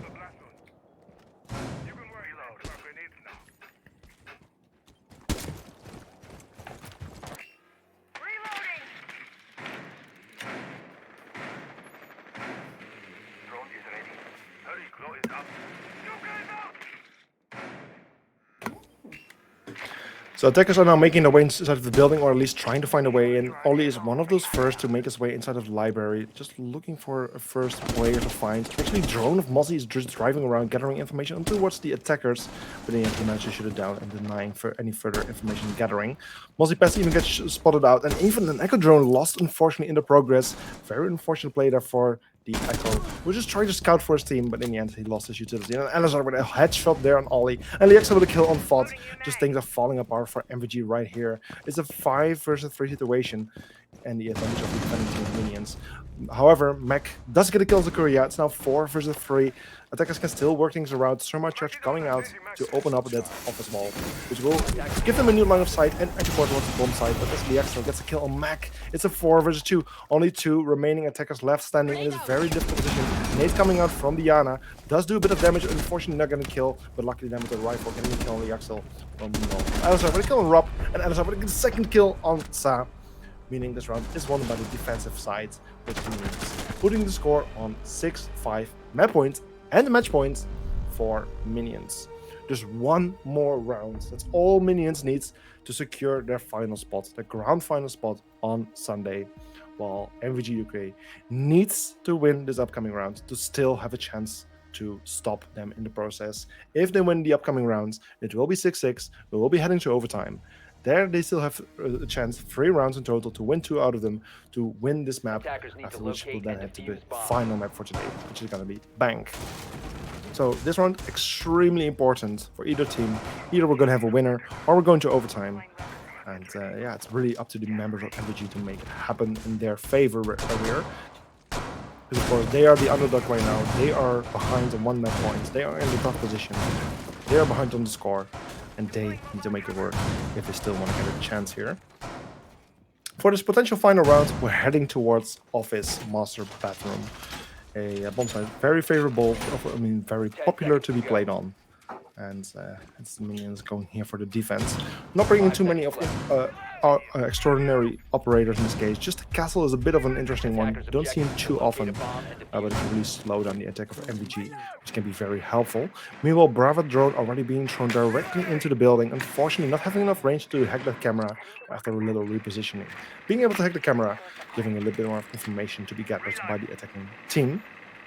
By driving around a little bit further, trying to go for another cam hack. Unfortunately, again, missing that first shot, but luckily, that second shot.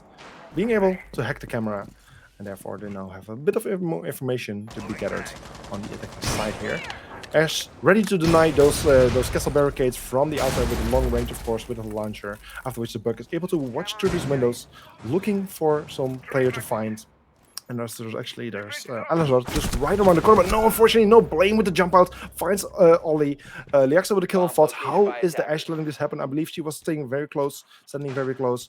Oh, but she got taken out herself as well. It's a 5 versus 3. This could be it. This is exactly what Minions was looking for, to win this map, win this round, win this series for today, and to secure a spot for the grand final. But it's still 5 versus 3. It can still be worked around. It's not over yet, especially Etsa gets a kill onto Koryu. It's a 4 versus 3. Still the advantage for the Minions, with 3 MVG members left standing to make their dream happen, to win this round and get a last chance in the overtime to still be able to win this map.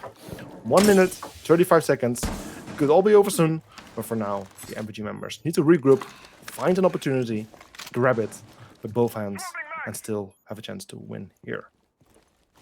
Setting up a sequential breach.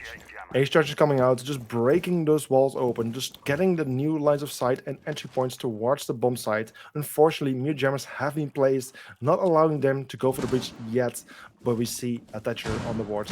He's able to throw those EMP nades, which will now disable those mute jammers, allowing that Ace Charge to be activated, which we now hearing happen. Rob with the kill there. It's now 3 versus 3.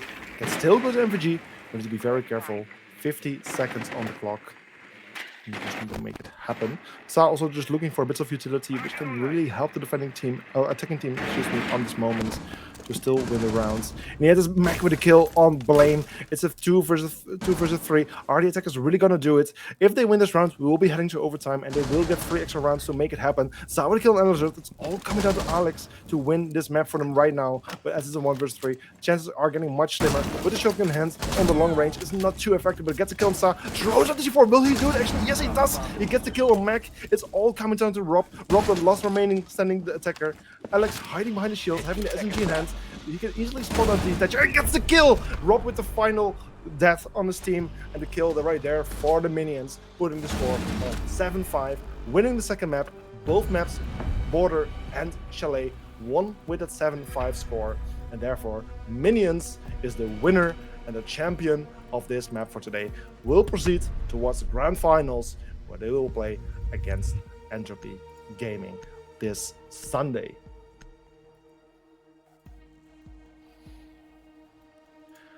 Of course, as Piercing unfortunately dropped out, and I actually forgot completely about this screen. There's like a little empty scene here. So just pretend like he's here. He was here before, but he's not here at the moment. It was just me, Boats and Mux. Yeah, let's just talk a little bit more about this map. Chalet, 7-5 again, and just a repeat in score from what we saw on Border. And it's just Minions winning these 2 maps in a row with a 7-5 score. And unfortunately, the other way the same thing can be said the other way around. MVG losing 2 maps in a row with a 5-7 score. This means that Minions is our final grand finalist. They will play against Entropy Gaming next Sunday in the grand final to hopefully call themselves the new ESA champion. Of course, Sunday will be played in a BO5 format. It's going to be an absolute huge grand final. And these teams are going to try to fight for their share of the prize pool. Because let me just quickly bring up the information again. I mean, the fact that MVG UK just got eliminated, they are still in the 3rd spot. They still have accomplished something. They will win 110 euros. But of course, Minions and Entropy are our 2 finalists for Sunday, where the number 2 will win 220 euros. And at the same time, the number 1 team will win a total of 770 euros. A ridiculous amount, especially for the console scene, something that we don't see too often. So it's absolutely huge that ESA has been able to arrange this for the players. So that's a very cool thing. At the same time, I mean, great work from MVG UK today. They have absolutely done a great job right here. They've played phenomenal, but unfortunately, Minions was just a little better in this case, even after losing 1 round on a forced round loss by the moderators due to the rules not being 100% followed and scams not being complete. Still, Minions managed to beat them on the 2nd map, and therefore is now the winner for today. So yeah, let me just quickly bring up the bracket. I mean, the bracket, actually, can I bring up the bracket? Yes, I can bring up the brackets. It has not been updated yet. I mean, usually if we are more people right now, but I'm not alone, someone will be updating this. But of course, as you can see, it's a little bit small right here, but Minions just won with a 2-0 against Molotov in UK. Will proceed towards the grand final, where they will be the 2nd team, accompanied by Entropy Gaming. So as we're now back in the studio, here I actually do have a solo hand cam. Sorry, what the fuck I'm saying? Solo cam box. It's just me, Bose and Max. Piercing, he just left through the door right there. And it's just me right now. So yeah, beautiful match for today.